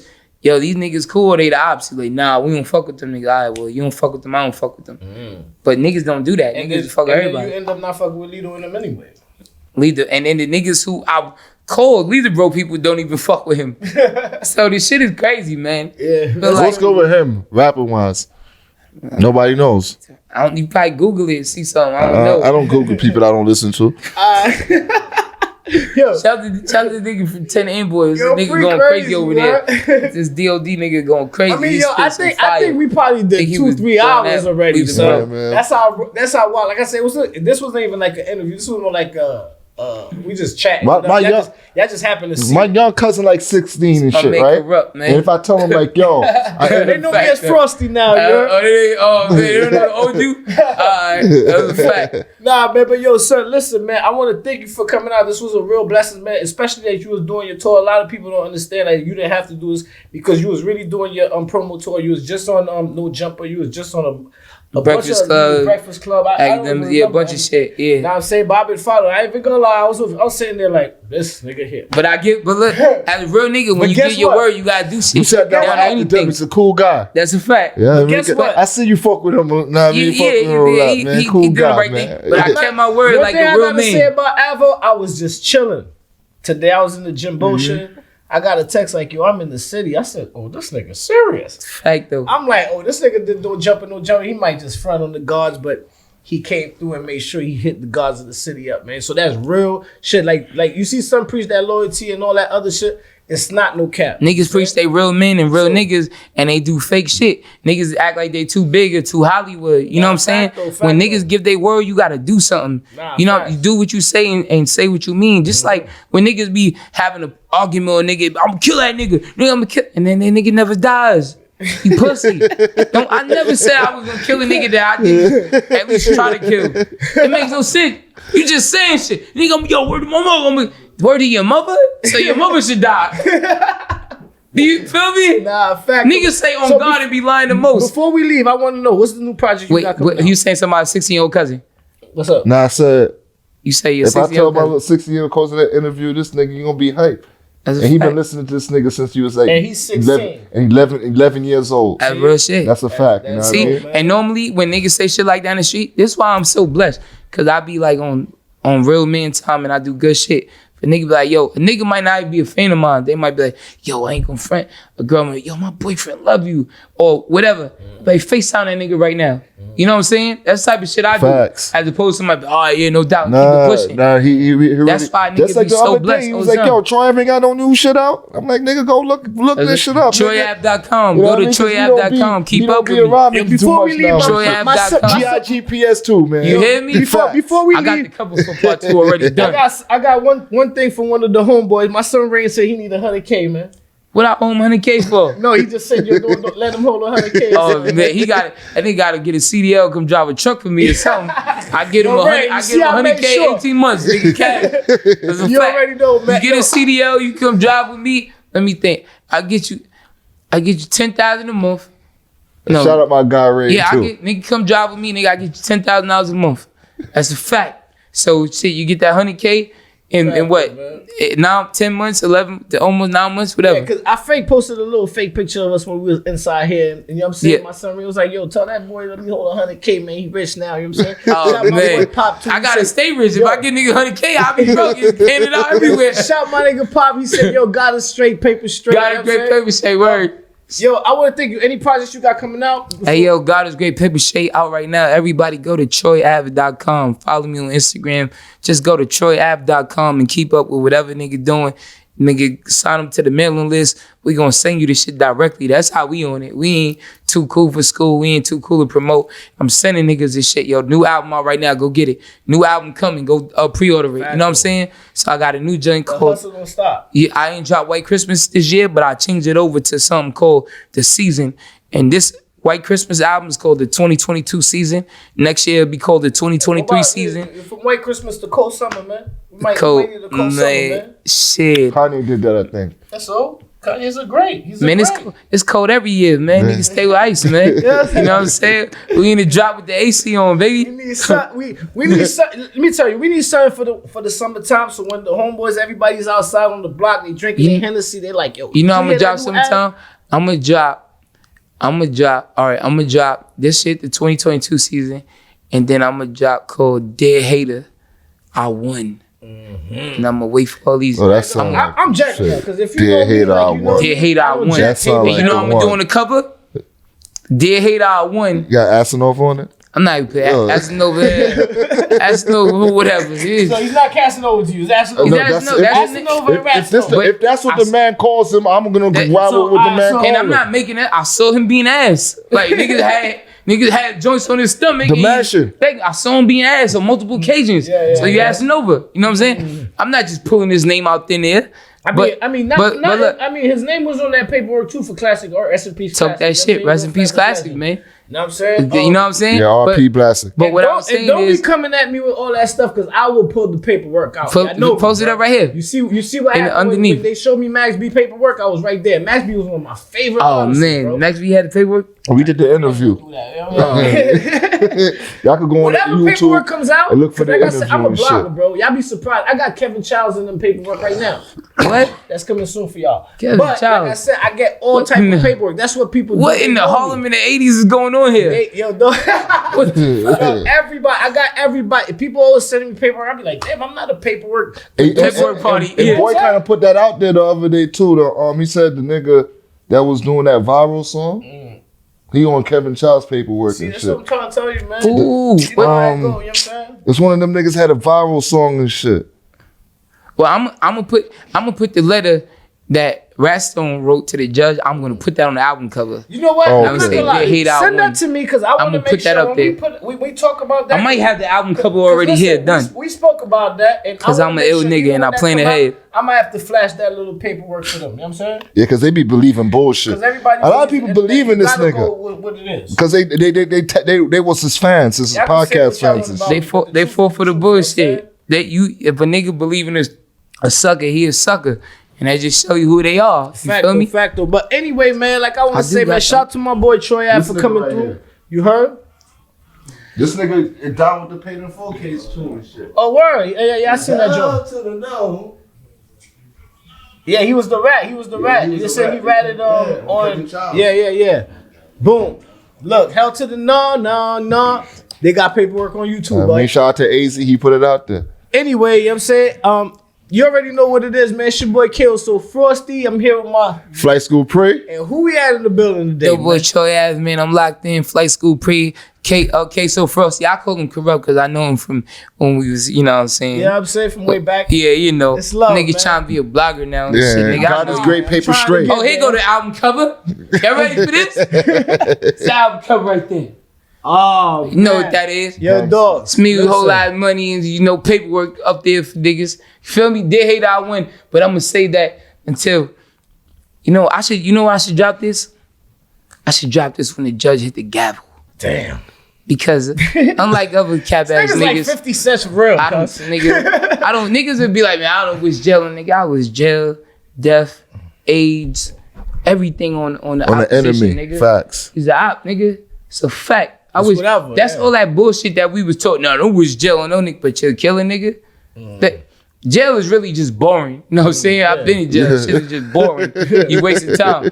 I wish whatever is wrong that could happen to you, nigga. Happens to you, nigga. Because I'm too good of a nigga. I'm not starting nothing. So once it's on, it's on. Yeah, I wish whatever I'm laughing at niggas, whatever, nigga, is ain't no limits. Once it's on, it's on. You know what I'm saying? A wise man once said that, my nigga DMX. Dead Hater, I won. It's on, it's on. Dead Hater, I won. But you already know it's your boy Kill. So Frosty, my Flight boy. School Pre. The boy Troy Ave, the Notorious AB. Yo, he came through and gave a classic interview. You heard? Fact, though, I kept my word. Bam.